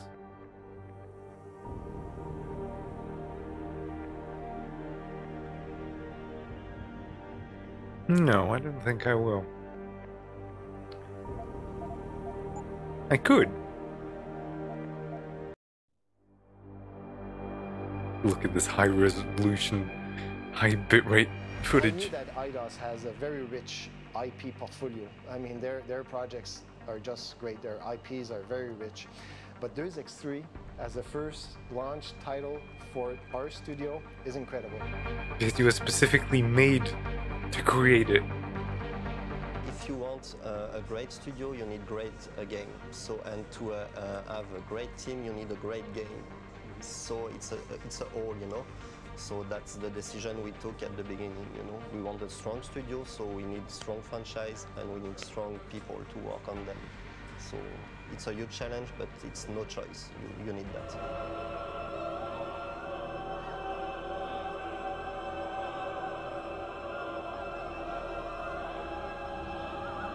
This was like a launch teaser trailer type thing.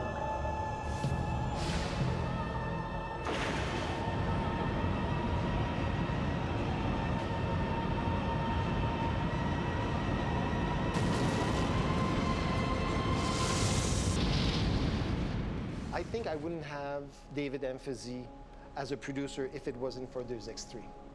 It was that simple. In his head, the equation was, if I'm able to be the producer of Deus Ex 3, I'm in, Stefan, whatever the risks. We started in May 2007, and we were two. So it's like roughly 3 years to make. It was 1 year and a half ago now. And we were two. And now we are in pre-production, and the studio we are almost 155, and on Deus Ex we are 83. We wanted to work only on AAA titles, Look at only this. on the next, the latest cutting-edge technology. But the two other points are really important for the development team. We wanted to work with reduced size development teams, we call them in Montreal, of 80 to 85 people. But in exchange, we give this development team a longer cycle of production of 24 months after the proof of concept. Because too many people here in Montreal especially were asked to develop a 36 months game in a 15-month period with 3 times the staff level of 200 people. And people don't like to work in those conditions. And IDOS Montreal really wanted to find a way to, a new approach, a human approach, to develop good games. Stefan, how are you today?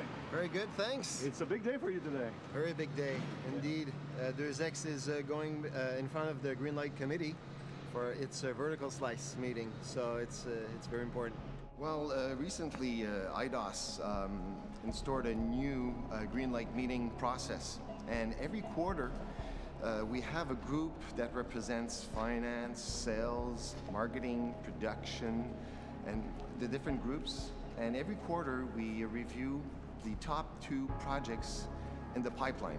And this time, it was Canon Ending 2 and Deus Ex. When the Brits or the French come to Montreal to see the possibility of invest, they come here and they don't feel strangers. They come here in Montreal, they see that we're in America, but we have a lot of values coming from Europe. And I think they know that investing in Montreal, they will have a company that will share the same values, but that this company will be working at a very fast pace of North America. And I think it's the best of both worlds. Kind of nervous? I'm confident. Confident. Excited. No, it's going to work fine. It's going to work fine. I mean, there's always stress during these meetings, but when you have confidence in your team and in the content, things will move. Yeah, they're doing it.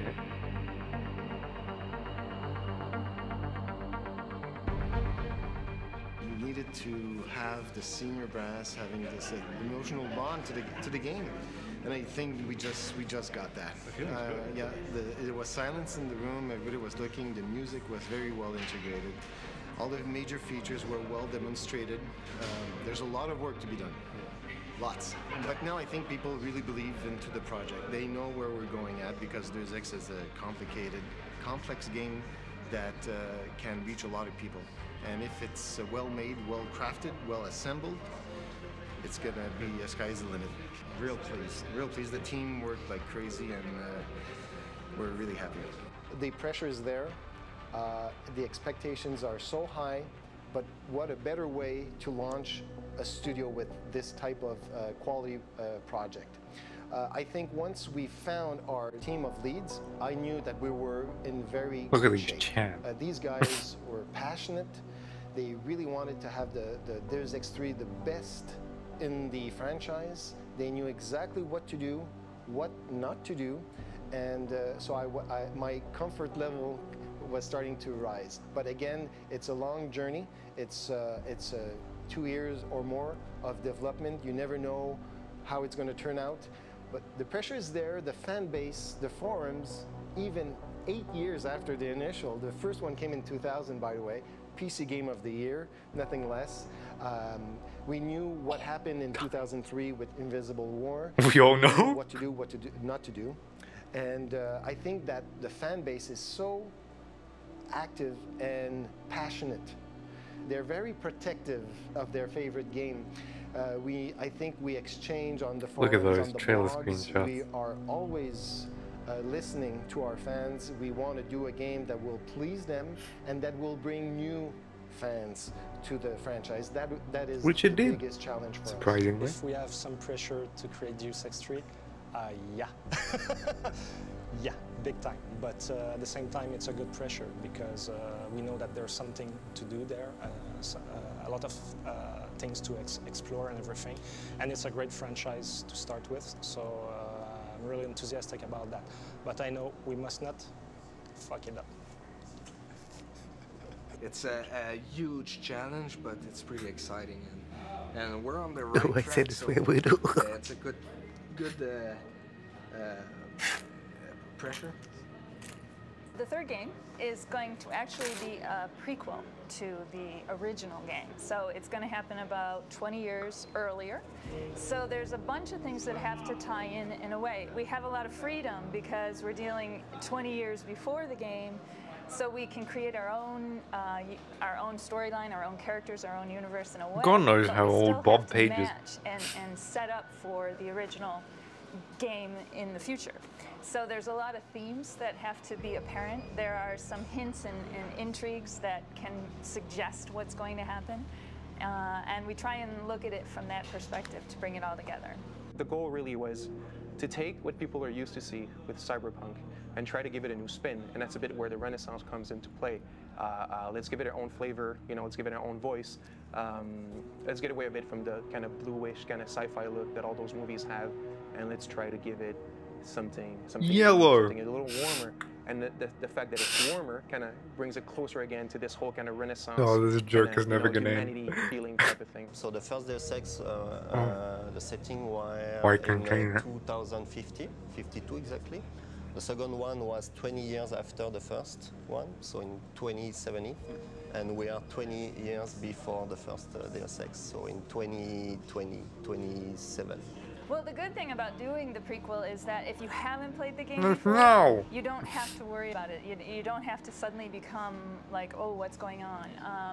But in order to find, if you have played the game, I think that you're going to want to really explore all the areas in the game. You're going to look for those subtle hints that exist. You're going to read the emails. You're going to listen for those references to some characters that may not be central to our story, but were central to the sequels, or the originals, I guess. My challenge for this game is to open it up and make it accessible to the casual gamer, while bringing along all the die-hard hardcore fans from the first one. By no means do I want to alienate those people. We can't remake Deus Ex 1. It just wouldn't fly by today's standards. But I think we can respect what was done. We can, as I said, often pay little tributes or homage to the first one.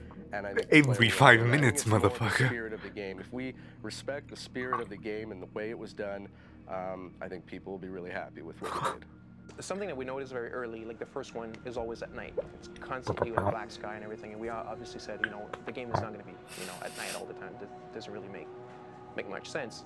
I And that was remember part of that. a very strong feeling in the first one. But you know, we're kind of changing that a little bit. But I think the feeling of Deus Ex is the fact that you're in cities most of the time, like in the city hubs and stuff like that. Yeah. And it's kind of like get those very kind of expensive interior, you know, that you can explore, and like the corporate kind of, you know, technological, you know, kind of techno interiors kind of looking places. Like 90% of the original Deus Ex was in cities, and I think that was why it's great. It's not only about the art, like really, combat it's a lot about the zones. sound, and you know, it was a very moody game, and I think like as long as we, you know, recreate this mood properly, it's gonna. This have a game very looked good- more very good futuristic Deus Ex than the 1, original Deus feeling. Ex. But you know, obviously with Which, you a know, few new twists. it was Second fairly one, grounded for Deus what it Ex was. Invisible War, we played it, you know, we analyzed it as we did for the first one, but is different, and I'm trying not to so look at the why we screen, focus 'cause I on, don't wanna the know what sequel, happens. The Deus Ex 3 on the first one. I can just surmise, because we but, think you know. that the first one has the pillars we want to use for Deus Ex 3. We do our best to keep the core experience of the Deus Ex games with Deus Ex 3, Keypads. so even the old Talking. fans should be able to feel home again. Oh, that office building. And, you know what? We have to Face do the the tongue. best we can for this one, and I think it's going to be a very strong product. And after that, if some die-hard fans say that we miss an aspect or another, we'll live with that. I'll just change name and change my face or something. As you should. Oh, Deus Ex is big. This is from the teaser trailer. The teaser, Yeah. Deus Ex Yeah. 3, that was released in November 2007. 2007. There's a funny story behind that because the proof of concept was approved by the UK, if I remember correctly, on October. And we wanted to announce, because everybody, all the media was, what's your first project? What's your first project? And we couldn't say anything before the proof of concept was validated. So in November 2007, we set the date for our press conference, our second press conference, and we decided that it would be stupid to come in front of the medias saying that, well, on paper, we have Deus Ex 3, thank you, goodbye. We needed to show something. But we were only 4 weeks from there. And how can you create a high-quality teaser in 4 weeks? You know, sat down with my boys and, you know, Not terribly hard. brainstorm a bit about the direction and thing. And then we said, let's have like this image blast, you know, that we called it, you know, all those images going really, really right. It was not even a second, and there's like 27 images, 27, 28. And it's just kind of put a bit of our theme, and it totally worked. Like they stopped it one frame by frame, and they went way beyond everything anything we ever thought of, you know. So I think that was a really, really good hit, really good idea. We had a lot of fun with that teaser. It was a real labor of love, and it was obviously our first step into the media, so it was quite challenging, and you really want to make sure you put your best foot forward. For us, for me anyway, I really liked the visuals that I had. It was a very interesting subject to work with, and I think I got lucky in taking a risky move by bringing the original theme into the end. For me, it was kind of my goal in doing that was to kind of put at ease the original fans who were, I know, obviously a bit nervous, saying, twitchy, you know, this game's going you to could be say. redone, and we all know often sequels don't live up to the first one. So for me, it was a way to kind of give them a little pat on the back, saying, we're going to take good care of it. You know, we won't let you down. And it hit a core, because I think 2 hours after the official release, game trailers Which picked is it up, huge back in and then. I think within 24 hours, fans were starting dissecting the video clip, and the blogs just lit up like a Christmas tree. We actually wrote a name on the little fetus and the little baby thing, which is not even from us. Is the 3D studio that worked, Digital Dimension, that did it for us. And I guess, you know, they were just having fun in the studio. Let's give it a name, and actually placed it on one of the little techno tags that's on it, just Emil. And the fans went ballistic. They actually found that there's like this French sociologist from the 19th century called Emile, and is like they linked it with the game, and it's actually used in the game. So the name type of thing. So we'll find a place for it. Deus Ex, as a genre itself, falls into the cyberpunk category. Now, a lot of people don't recognize that genre. Oh God. They would more likely be familiar if you were to say it's like the Matrix. Matrix isn't really cyberpunk. It kind of is. World in the near future. It's a dystopian universe where generally you have corporations that are more powerful than the governments. You have conspiracies going on. All the time, every second. Cyberpunk is basically a very rapid grafting of technology over kind of an unsuspecting society, if you want. It's not, you know, I don't know if you look at Star Wars or whatever, it's like totally, you know, an entirely different vision of the future. Cyberpunk obviously is a very near future, and it's kind of like you need to see the contemporariness. Like people need to be able to relate to what they're seeing. Like, you know, like the buildings kind of look like today, but it's kind of like as if Japanese letters on every single very, sign. Like, rapid creeping. Yeah, look at that. You know, That's very layering of technology and a bit in a kind of like chaotic and way. squares and triangles. So I think there's a big part of that. There's a few things that I try to tie in. Is one is there's I think it's been talked a lot about. Give me back my YouTube videos, you shit. In that it's got a Your very theme is classical great. feel in a very modern environment. Need to stop. And I think the music is trying to take those two and bring them together. In the first Deus Ex, I think because it was far more futuristic, it's a very electronic score. It's very synthetic, and it completely works. In this one, I think because it's 25 years earlier, it's a generation earlier, it's mechanical augmentation, it's not nano augmentation. So the music tries to kind of express that. So You just wanted to make a film score. Texture. What it is that when we were researching, you know, what kind of cyberpunk we want to do and all that kind of stuff, and we dive into the subject of, you know, augmentations and kind of transforming biology and all that kind of stuff. At one point, we kind of like start seeing a big link between, you know, the Renaissance and a transhumanist era, which is, you know, basically cyberpunk, which is kind of augmenting the status of the human beings and stuff like that with technology. So if you look at I don't know, a mechanical arm and stuff like that, if you look at the sketches of Leonardo da Vinci and all that kind of stuff, you know, the anatomy studies, there's like a strong kind of, you know, visual link between the two. And also during the Renaissance, it was kind of like this whole new opening, this open-mindedness, you know, compared to the dark era of the medieval period, you know, towards kind of replacing kind of society within nature type of thing. Before that, it was all about religion and all that kind of stuff.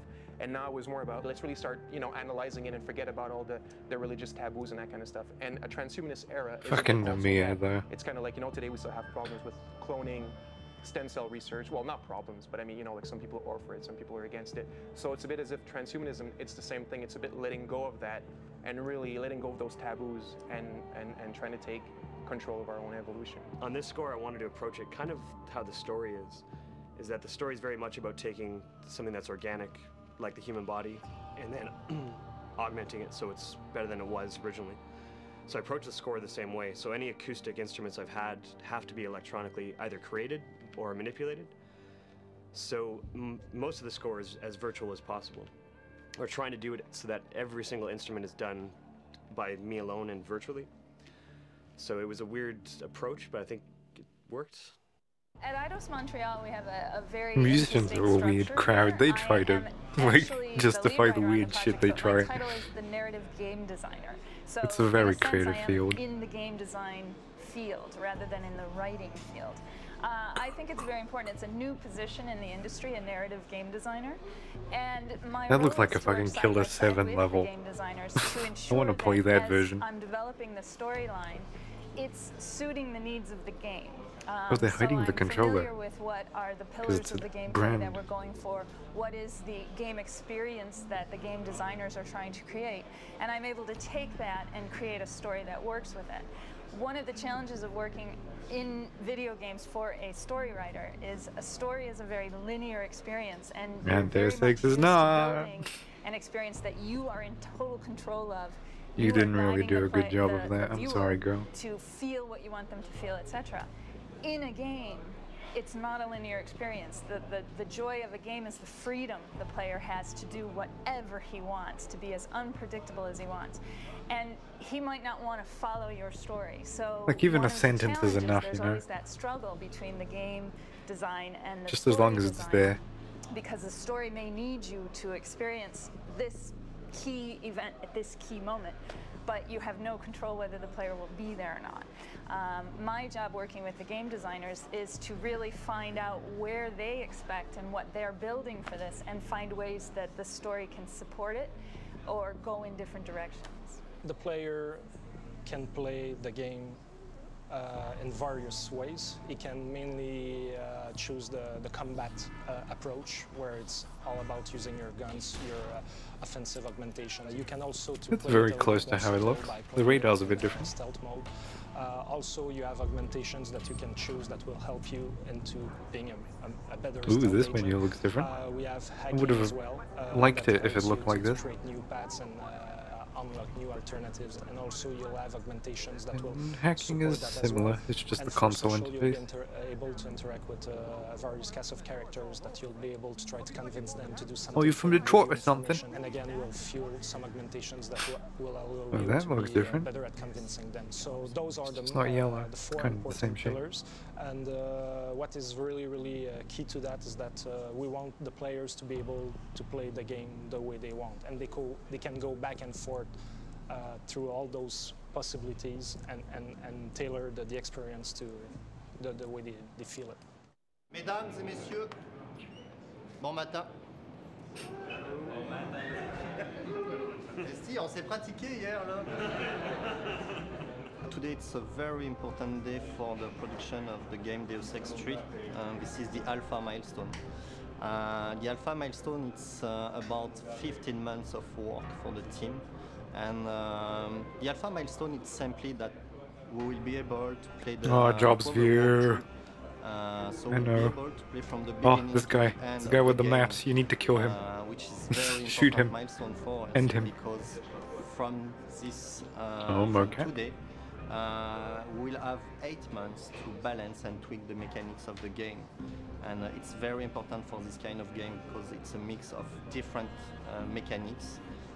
Grey This is boxing a the fucking very level. specific recipe, the Deus Ex experience. Look at those and, massive 8 prints months of will Adam. be the time we'll need to balance and reach the quality we want for this game. Bon, ben sur ce, je vous souhaite une bonne journée.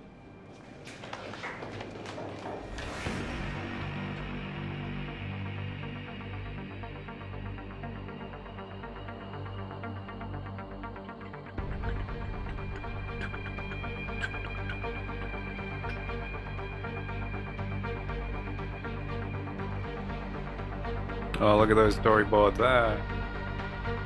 What a rush. Dropping the mech cube. I think that's Autodesk. Software. I don't know if it's Maya. I think it's just Autodesk. 5h02. On est alpha. Woo-woo. 3 ans de travail. 3 ans de travail. Vous vous rendez compte? C'est malade. Complètement malade. Donc là, il nous reste 4 mois pour la bêta. Si on est aussi rigoureux, puis aussi bien organisé qu'on l'est, puis motivé comme on l'est pour l'alpha, on va livrer notre bêta comme du monde. So it's a very critical The milestone subtitles for are a us, bit off, and but we okay. reached it. So it's a very good news for us.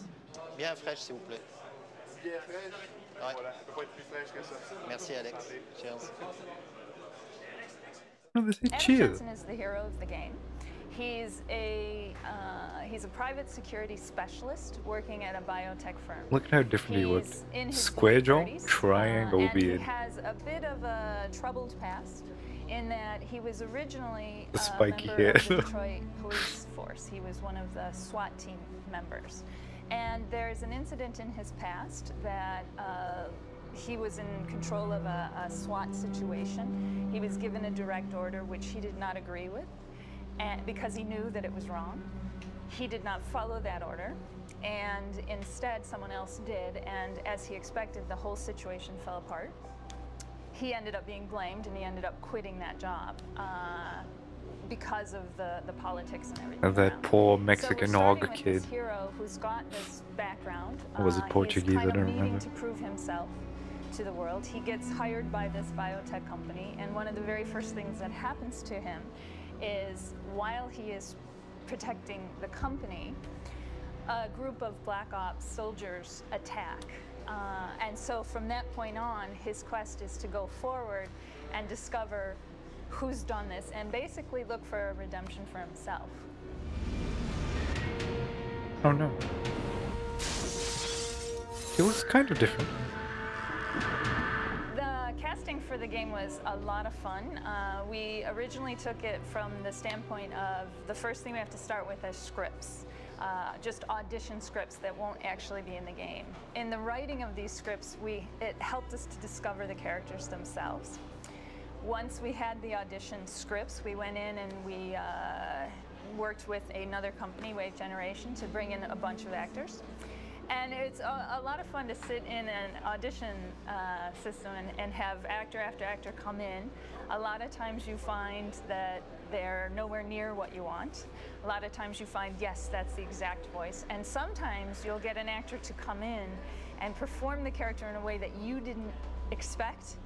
That makes you go, wait a second, that's the character that I want. I never asked for this. Yeah, he said it! If you want to make enemies, try and change something. The year is 2027. When I first got the role, I knew about Deus Ex, but I'd never played it. And I went back and played it, and I was like, this is great. I can see why this is so popular, because I had no idea the popularity of it. And the second, and I didn't say anything, but somehow people found out I was playing the role. And it was just email after email after email. And I just couldn't answer them. I just wouldn't answer them because, you know, they wouldn't let me. But it started mounting, and the pressure started mounting, and I started thinking, man, I hope this is good. If I had known what it was before, not that I would have played it any differently, but I would have maybe, I don't know, I don't know, maybe I would have bowed out or something because I would have been terrified. Breaking news. The riots continue in the streets of Detroit. Eliza is the newscaster. She is a very hologram type character. She's, well, they say that she's emotionless, but she does have something for Adam.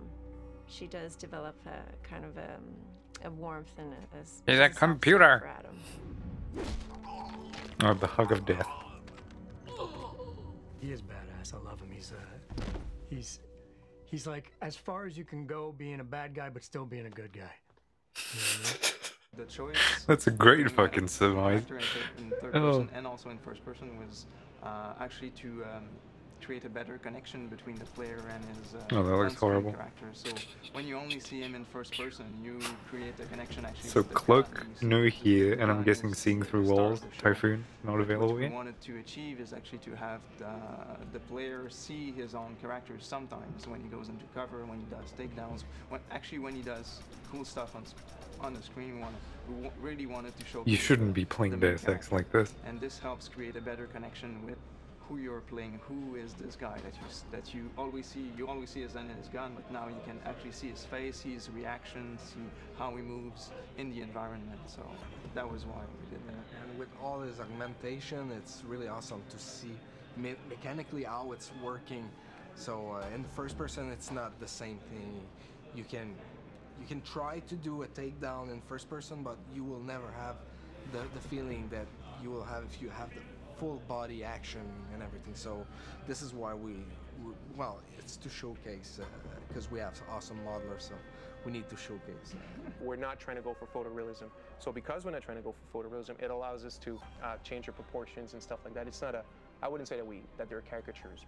They're not like that, but obviously they're a simplified version, right, of the human bodies. I think Eliza's design is a bit off. One of the main reasons is actually Didn't I like her. believe as an art director that by just Like, replicating exactly the human proportions The on hair screen, thing was bugging me too much. often doesn't look all that good. The hands look really small. You know, you see them in cutscenes. Fedora the had a fingers really look good kind of one. broken and kind of flimsy and that kind of stuff. Sometimes, no, I think the eyes need to be bigger to see the emotion and have a wider range of animation, that kind of stuff. So we're really Pritchard going is into that. fantastic. We're simplifying a lot of stuff. Like, we actually think that, you know, getting all the pores in the skin is not necessarily what's important.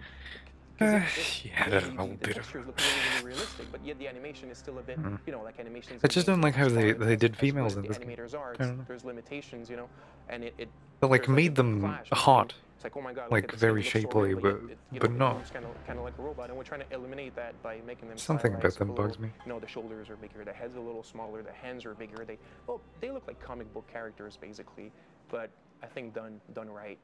My name is Will Rossellini. I'm the CEO of Microtransponder. We're a medical device company developing wireless devices to interface with the nervous system. The idea of the $6 Million Man to enhance human capabilities is certainly out there. Military has been more focused on helping soldiers get better. So for the DARPA project, the $6 Million Man... Is that his entire CV? Count, the arm cost $100 million. Why did they So they put have that a in? host of projects working with rehabilitating the warfighter, and it's in the orders of billions of dollars in treatment for other cognitive disorders like post-traumatic stress or anxiety or tinnitus, for example. The I have to question know. is, well, what exactly does it Sometime. mean to be human? Which is one of the really interesting sort of subplots to this Deus Ex game is, okay, what does that mean to be a human, and how does that interface with our way of dealing with the world outside of us? It's a prequel. It happens before nanotechnology. Nanotechnology is in the game, like meaning they do stuff with it. They don't know how to implant it in the body yet, you know. So it's going to be using you know, objects and stuff like that, but not for augmentations. One of the early things that we said is that we don't want to go the kind of old school way of drawing cybernetics and stuff like that. You know, kind of like the chromy metallic arms with like, you know, wires coming out of the chest plugging into the head. Like it makes no sense at all. So I really didn't want to go for that. You I wanted kind of to do did. something a little, you know, a little more subtle. The main thing was to actually generate a planned uncanniness, almost like a prosthetic. You know, when you look at a prosthetic, it doesn't look natural, but yet it's skin colored, that kind of stuff, and it kind of looks weird. So we're kind of Yeah, this is a very good So you design. might have a guy that has Sarah had a really you know, good a flesh-colored arm, kind of but it's thing. kind of it's thinner, that kind of stuff. You know, it kind of bends in weird ways, because obviously, if your arm is mechanical and is stronger, it doesn't necessarily need to be bigger. I mean, it's just mechanical anyway, right? So we're trying to like get into that. I was very disappointed in some movies, in part because they really just said we're going to take a robot and put some human parts to it, and that's fine, but they could have done a lot more work, and a lot of credit goes to the Deus Ex team. When I showed up day one, they'd already read 10 times more than I would have expected, and over the last 2 years, they've become experts in and of themselves. And I think that kind of dedication to being scientifically valid in the sense that, yeah, this could happen, makes it much more interesting because it is closer to what could actually occur. And some of these movies that just put a big piece of mechanical robotics up against some blood, that doesn't count. That doesn't count. You didn't think about it. And I think this team deserves a lot of credit for thinking through all those issues. I really think that the augmentations, what they will be able to do with the main character, Adam Jensen, that will be just crazy. So, and I know that because we did a focus test, and it was just, you know, high-level prototypes, you know, and or videos, and they already say, okay, that's great. The idea that the 7 degrees of freedom that we currently have with our arms is certainly limiting. And the way that the main character can manipulate, I'm not sure how many degrees of freedom the developers will actually program in, but we're talking on the orders of 20, 30 degrees of freedom. That creates a whole different way of doing karate, doing self-defense, and doing attack moves. That's really interesting. They did a great job with it. And so that's what I'm most excited to see, because I don't think any game has ever come close to delivering that type of gameplay. It's really fun to have those augmentations. I don't know if they necessarily did but any at the of same that. time, it's something that we have to In find cool cutscenes, ways maybe. to use them, and it's a pretty good challenge, I think. Yeah, we try a lot of stuff like Muay Thai, combat, capoeira. Oh yeah, and well, street kind of fighting stuff. But I think that we're going to the story-wise, he's an old Navy or a SWAT leader or something like that. So we decided to have something more military and like quick straight to the point. Straight to the point. It's not like you can just easily walk in a convenience store and just buy something, obviously, so it's not going to be extremely widespread, but it is there. We're going into extreme details, really, like for as far as the hero's concerned, and the bosses, like really into the mechanics, and you see the things open, and you really see how they work and how they behave, and I think that's, I'm not sure that's ever been seen in game, really, that kind of attention to detail to mechanical parts and how they move and transform. It was a cool opportunity It was to actually get 2010. to work AI specialists, but then to get to work on a very special, boss battles are special moments. So 2 challenges, we had to take our tech and inject it into the DX3 engine. That was it. And then I think within DX3 itself is that, again, you're coming at it and you could be anybody, right? You could have this augmentation, that augmentation, this weapon. And so balancing all this stuff, you don't know a priori what the guy is coming into the game, and you want to give him a great experience. You know, you want to be true to the designer's vision, but you want to give the player a great experience. So the balancing, that was brutally hard. The human claymore basically is exactly that. It's you know, you take Human claymore? Is that what they called it? I'm so glad they called it the Typhoon. Go out and buy. Human claymore sounds funny. Surrounded by enemies, you know, kind of like a last resort type of thing, and you trigger it, and he's got all those little latches that open in his body, and he literally, like, you know, ejects thousands of metal beads, and he just goes into slow motion, and you see the enemies flying off in the air, and all that kind of stuff. Very, very cool effect. I think people are dangerous. I mean, so technology is simply a tool, and I think that people are dangerous or not dangerous, and it'd be very difficult to, in fact, impossible to stop the flow of technology. You're going to get black market development regardless. So, as an economist, first and foremost, I would argue that there's no need to stop any technology because the free market will take care of it. That said, there are controls in place that I think that we all could work on with clinical trials, with FDA, regulation of medical and drug products. That is an ongoing battle to make sure that there is a balance between aggressive development and marketing and safety of the patients. Oh, that was a fantastic trailer. The CGI trailer on the internet 1 week prior to the E3, and the response was quite absurd. We had, I think, 2.5 million views in 1 week, which is quite enormous. This really created a buzz. Who looks very different. For the code demo that we have shown to the public. It was a labor of love of over 9-10 months, and was very intense. It was the first project that people from Visual Works, which is the studio of CGI of Square Enix, it was the first time they worked on something else than the portfolio, the traditional portfolio of Square Enix. So we had, I think, the team of Final Fantasy working on this, and they completely understood what we wanted to do, and the quality standard has been totally awesome. You'll never find them. I'll never stop looking. We worked 3 years before showing our work to the journalists and the public and everything, and we showed the demo to 600 journalists in 3 days, and the feedback is just great. So I'm very happy for the team.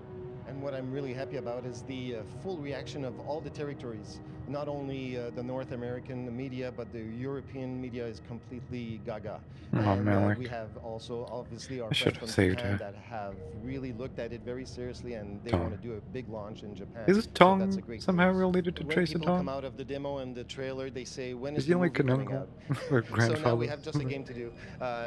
So that comment is very important for us, because this means people have emotionally bonded already to the game, and they want to see more of it, which is a great sign. But this is where it ends. We had a cow. Cow ring around his nose.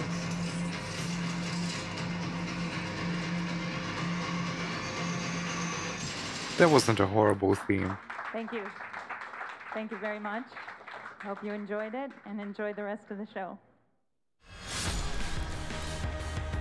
A lot of the trailers showed the violent side of Deus Ex, which I don't know how accurate it is, but you know. It's a really cool self-imposed challenge to do pacifist. and to add a couple of things, the UI and some other things. But these guys are so, they want to show the evolution to the media, to show the depth of the game. And I think David and his crew decided very late in the game to explore a new avenue for a new That's a demo. bit too And much. the demo that they chose really did hit the spot. Ooh, that ammo counter. Was chosen roughly a month before Deus Come. and that's no joke. And the real story is that we were... Not angry. It is a joke, but we did it anyway. But we were talking with the marketing guys and they were saying, yeah, maybe something new. Do you think you could show something else? And we were crazy enough to say, yeah, sure.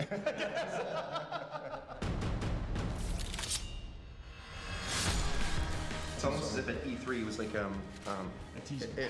yeah, but it's almost as if this like, it looks like a great game, you know, it looks like a AAA and things are there, but It looks like a AAA. Deus Ex answers were not fully answered yet, so it was like, yeah, okay, you guys Is that a Chaos seems to be tattoo in on a his good way hand? to make a great game, but No, it's not. Gamescom was really cool. Just We saw looks it was like supposed to be it. a great game. Now we see it's a Deus Ex, you know, the multipath is there. close all the to it. promises have been answered.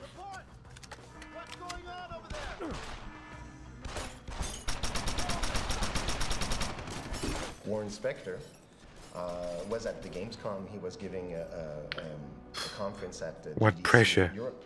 And David told me, you should, you know, text him to invite him to a private session. So I said, yeah, good idea. So I did, as I do some at main events, but he doesn't answer. But sometimes he shows up. And to our big surprise, he comes through the Square Enix booth around in the middle of afternoon saying, I would like to come and see it, because he never saw code. And so we did organize that after the event at 6:30, 7 p.m. a private screening, and it was quite special. I mean, we were in our... I would booth, shit all myself. of our guys were here and showing the third installment of the game that the father, you know, the spiritual father was there, and I think we took a lot of He pictures. made that and, shit. I remember one quote he said, it really looks and sounds like a true Deus Ex, and for me that was sufficient. Imagine. You're gonna love Hangsha. Twice the scum and half the space. Call me if you need any backup.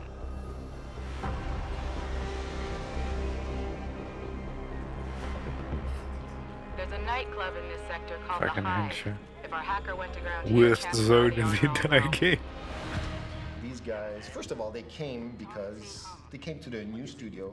They left behind jobs that were incredibly interesting, working for very good companies on very good franchises.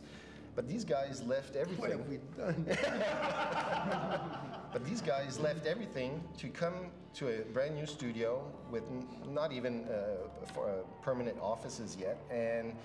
But they had this passion, deep passion, and I think for all of us, it's the project of our life. Yeah. And we want this to be our signature. And once you start with that, and you work hard, you have good support, you have a good team. That's a lot of people. And after 3.5 years, if things I mean, are it's a not big so, multi-platform game, so so bad, the I'm not results will be surprised. there. Yeah, I think it's exactly that. I think really, is it a great game or not? I think it's not up to us to say this at all. I think it's not our business. I think it'll be the players and all that. But what I think it was really that it's That's a surprising amount of self-awareness. Major endeavor of passion. Like the journalists, like they come here. Like we have like journalists that have been in the business for 20 years, right? And they come here and they tell us stuff like, man, I haven't felt that in like 10 years. Like the kind of spirit there's here, the kind of energy. They're really like, there's really something going on. How much is that in the game? I think that passion is in the game. Definitely. Will that make a good game? Like I said, that's not.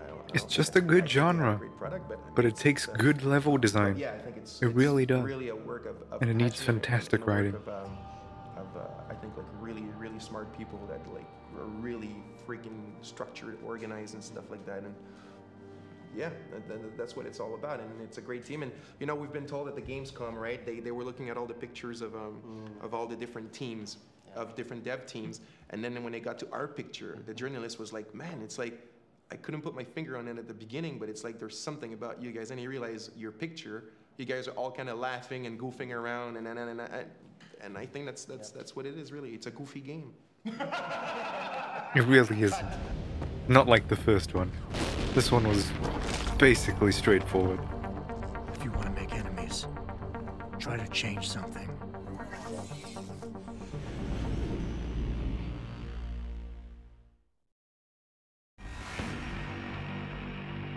Well, that was great footage. I'm actually really happy I watched that. I've never seen that before. I've watched a lot of making of trailers and things and interviews with the devs and such. Last Effects and Game Bubs. I feel like an asshole because most people don't don't pay enough attention to voice actors, and I feel like I'm overcompensating by being like, oh yeah, look, this guy played this, or this woman played this. I don't know, is extras commentary? Oh, it's commentary on or off. Yeah, that's not great. Let's see if I can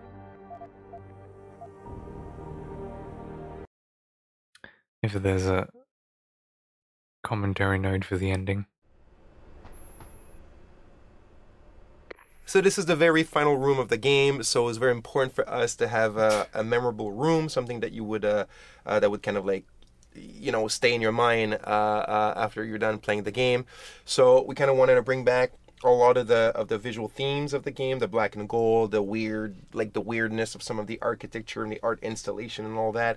And it started as a as a very, might I say, kind of basic kind of control room at the beginning. You know, it was like this kind of technical, kind of grayish computer room, and then we just said, you know, that's going to be just way too ordinary, and we transformed it into this crazy Tetris-like thing that I think worked out pretty well. It works really well, and we alluded in our last comment, like our goal has never been to just simply be pushing buttons here. Like, it was all about working when Sarif was asking something, when Taggart was asking for something else, and doing those things would open and trigger kind of those endings.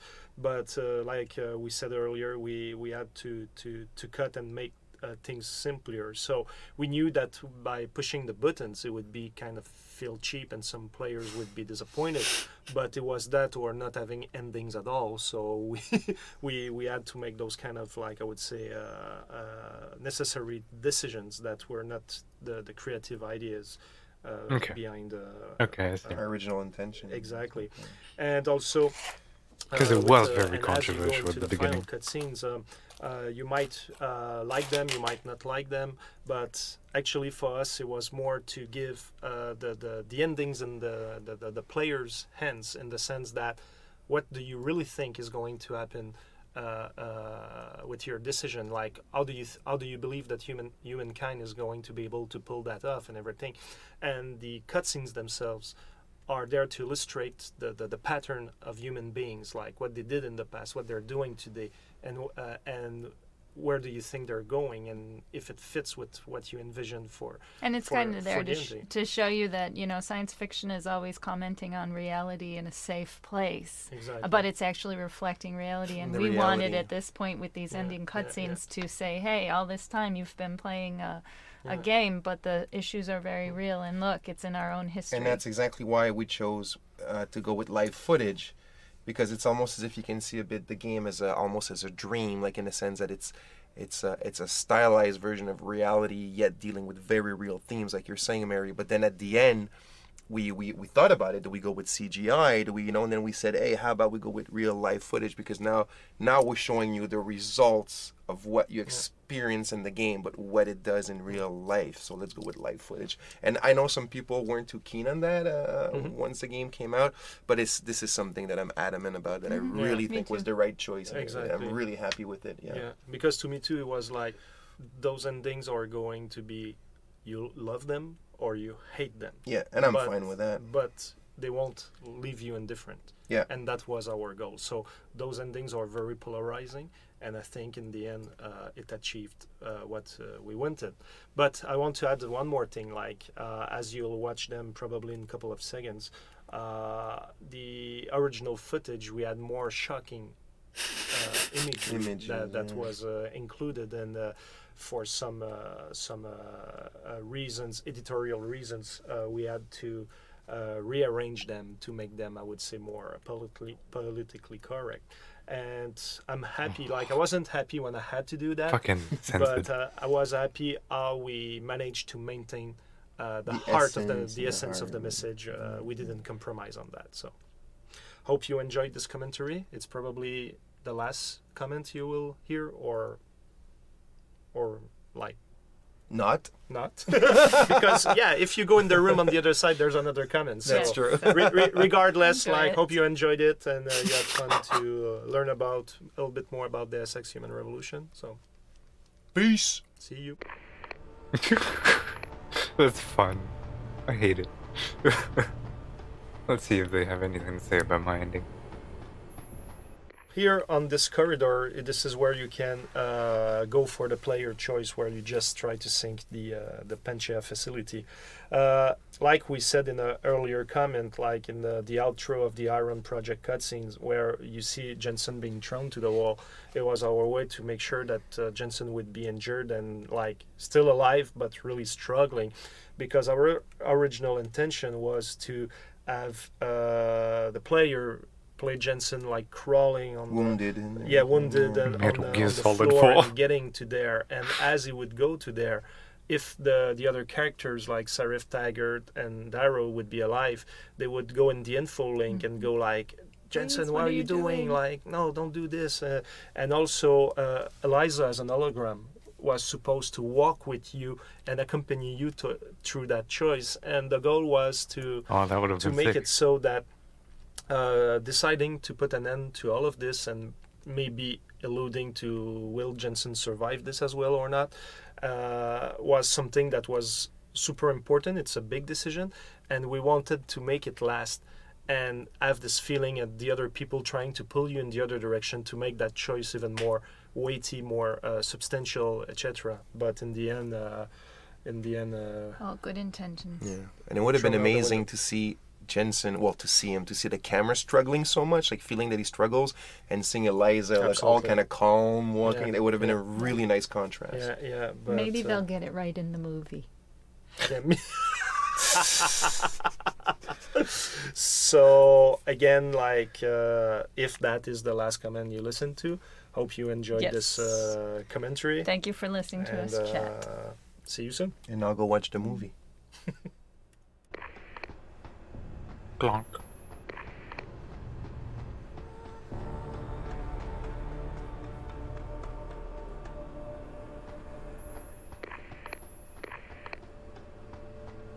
Yeah. Someday I'll play through it with the additional commentary. I'm kind of interested. I am so mad we didn't get pacifist.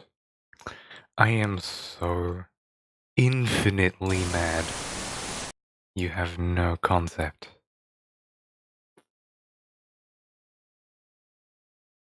I'm so mad. How did I not do it? Like, come on. Apparently only 3% of players have it. It says boss fights don't count. And I don't think anyone died by my hand, so I'm gonna say I was robbed. Can I? No, I can't form it. I was gonna say, can I make it into a little triangle? And then I said, nah. I don't have the effort for it. So we've unlocked 42 out of the 59 achievements. We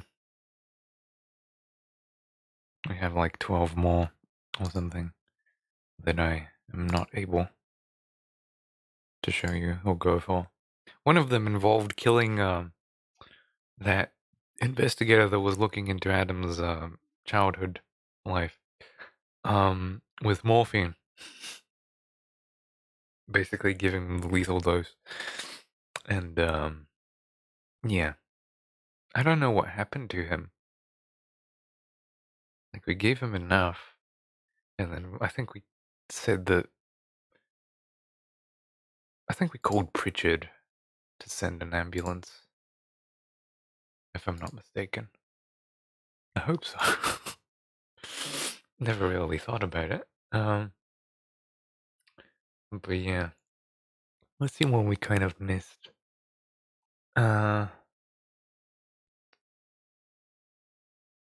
Complete Deus Ex Human Revolution Director's Cut on its hardest setting without ever changing the difficulty. Experience all the different endings the Director's Cut has to offer. I can do that. Pacifist, complete without anyone dying by your hand.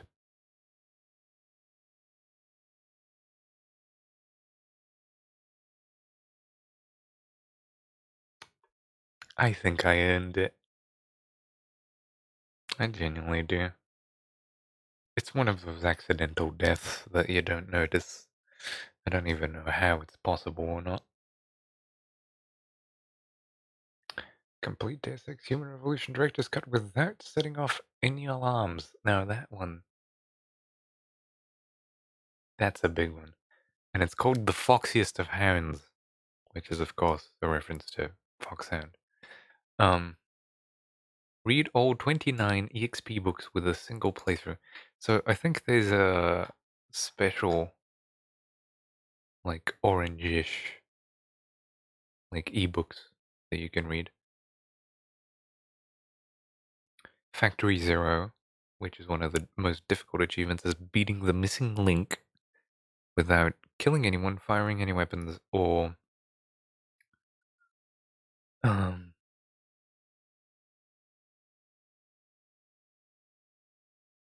upgrading any augmentations, I think was the last thing.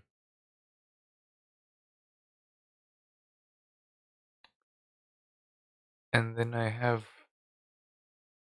a couple of like side quest achievements. Old School Gamer, which is interacting with things in Megan's office, like that picture that I somehow clicked on. Hangar 18 is that secret room that I couldn't find after Namia's fight. Sentimental Value is something to do with a bracelet that I don't remember. Never Forget is in Missing Link, where you have to go to the container where you were found in. There's one called The Take, which I don't know. Let's have a look. What is The Take?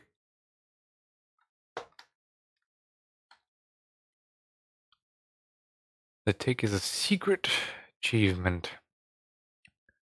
When accepting the quest to arrest Jack O'Malley personally, he will offer you a bribe to let him go free once you get to his apartment.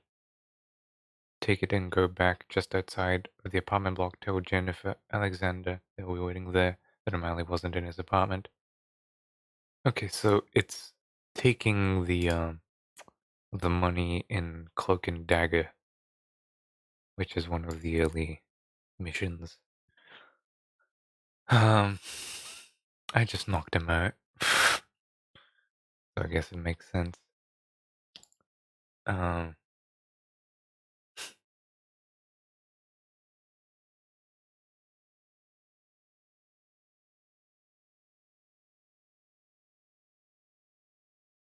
Apparently that bracelet is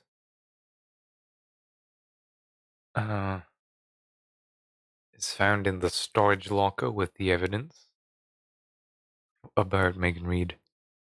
And you can decide to give it to her mother or not. Then you have Lucky Guess, which is punching in 0000 on that that exploding gas bomb that you have on the second visit in Detroit. Kevorkian Complex is killing that guy with morphine. The Fall. What is The Fall?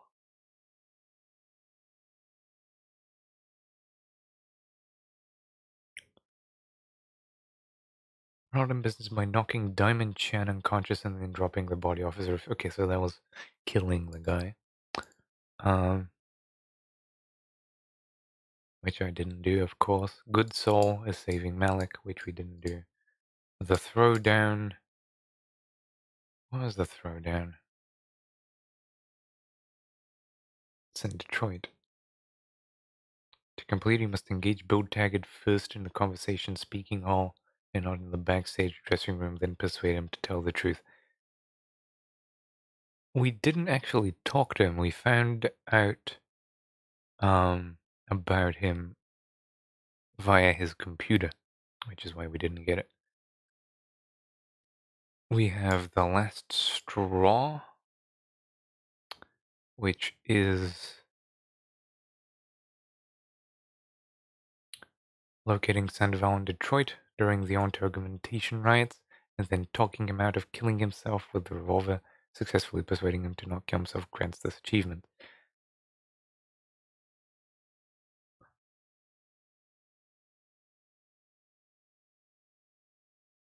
I think I knocked him down, didn't I? He shot at me.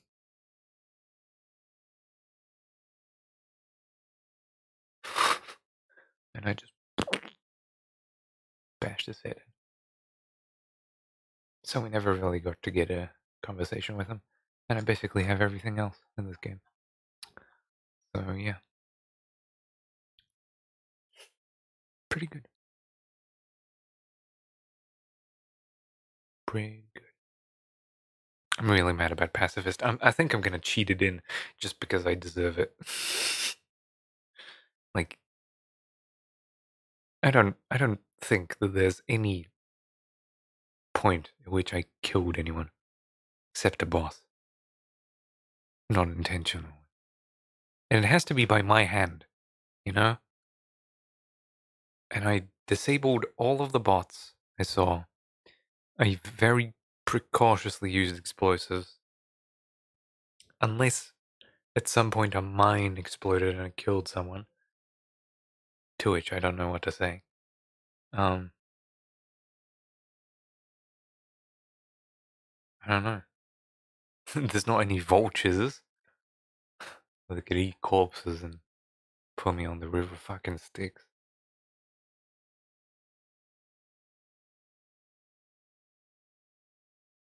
But yeah, that was Deus Ex. Oh. Yeah, that was great. Now we have nothing to do. I have to figure out what I want to play next. Let's find some new music. No. No. No.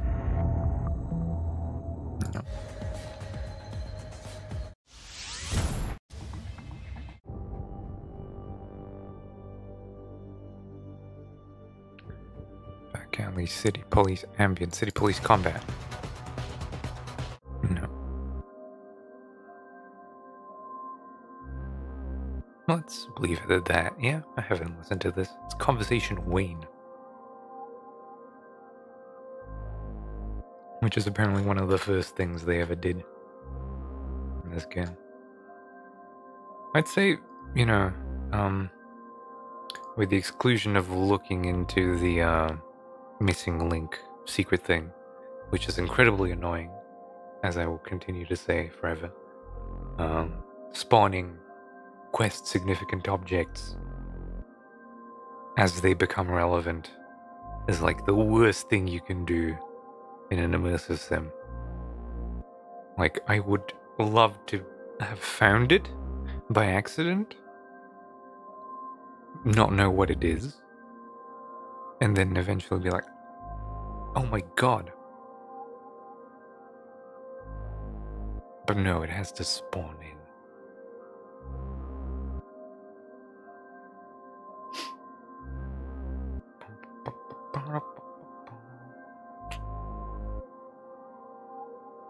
But yeah, I genuinely think it's a great game. It's fantastic. With the exclusion of some thoroughly infuriating things. Like, it's clearly not... It's shorter than the original Deus Ex, from what I know. Or just like about it. The original is like a 24, 30-ish hour game. The original game had a lot more comedy in it. This one played it relatively straight. I don't like the spawning in of quest-relevant items. A lot of the environmental logs and emails were basically world-building schlock, and I think that most of the things in Deus Ex 1 had something to do with something on the level or on a future level, or were like pertinent in some way.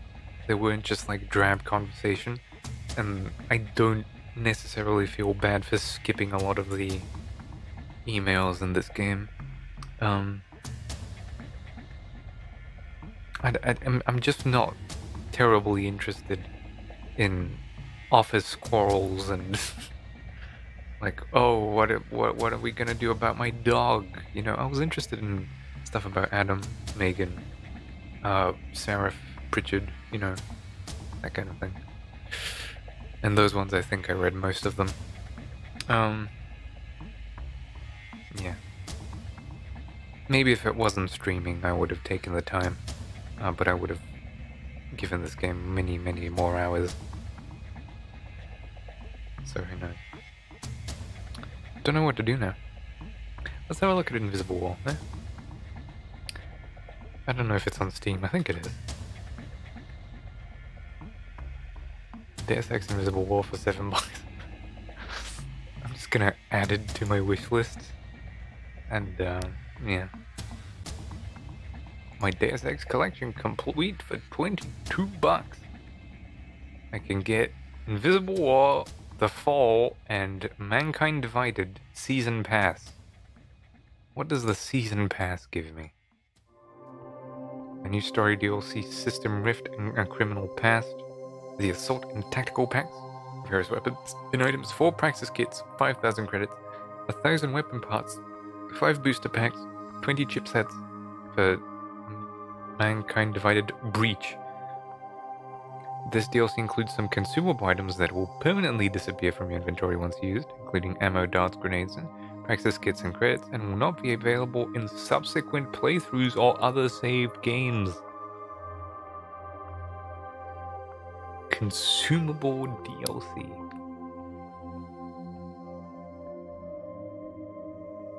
I can buy System Rift and a Criminal Past on their own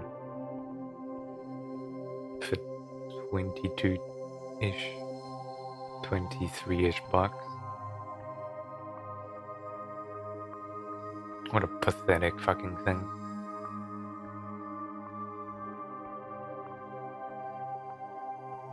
Mostly negative reviews, of course.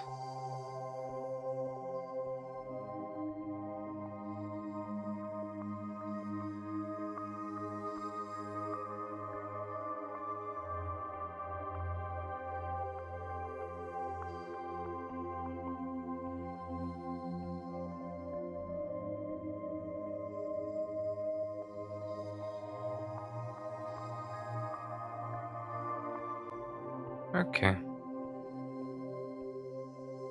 As long as there's a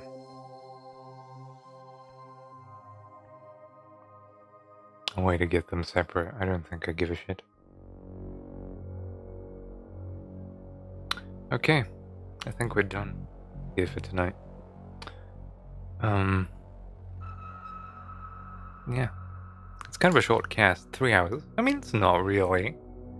I can't play anything else because, of course, my Steam account is not free. I'll just kick him out eventually if he keeps doing this every night. Yeah. I'll figure out what we're gonna do. I'm thinking. I don't know what I'm thinking. I don't want to say what I'm thinking of playing. We'll just have to wait and see. Anyway, thanks for watching. See you around. Maybe I'll cast again tonight, but at a later time, if I feel like it. Bye.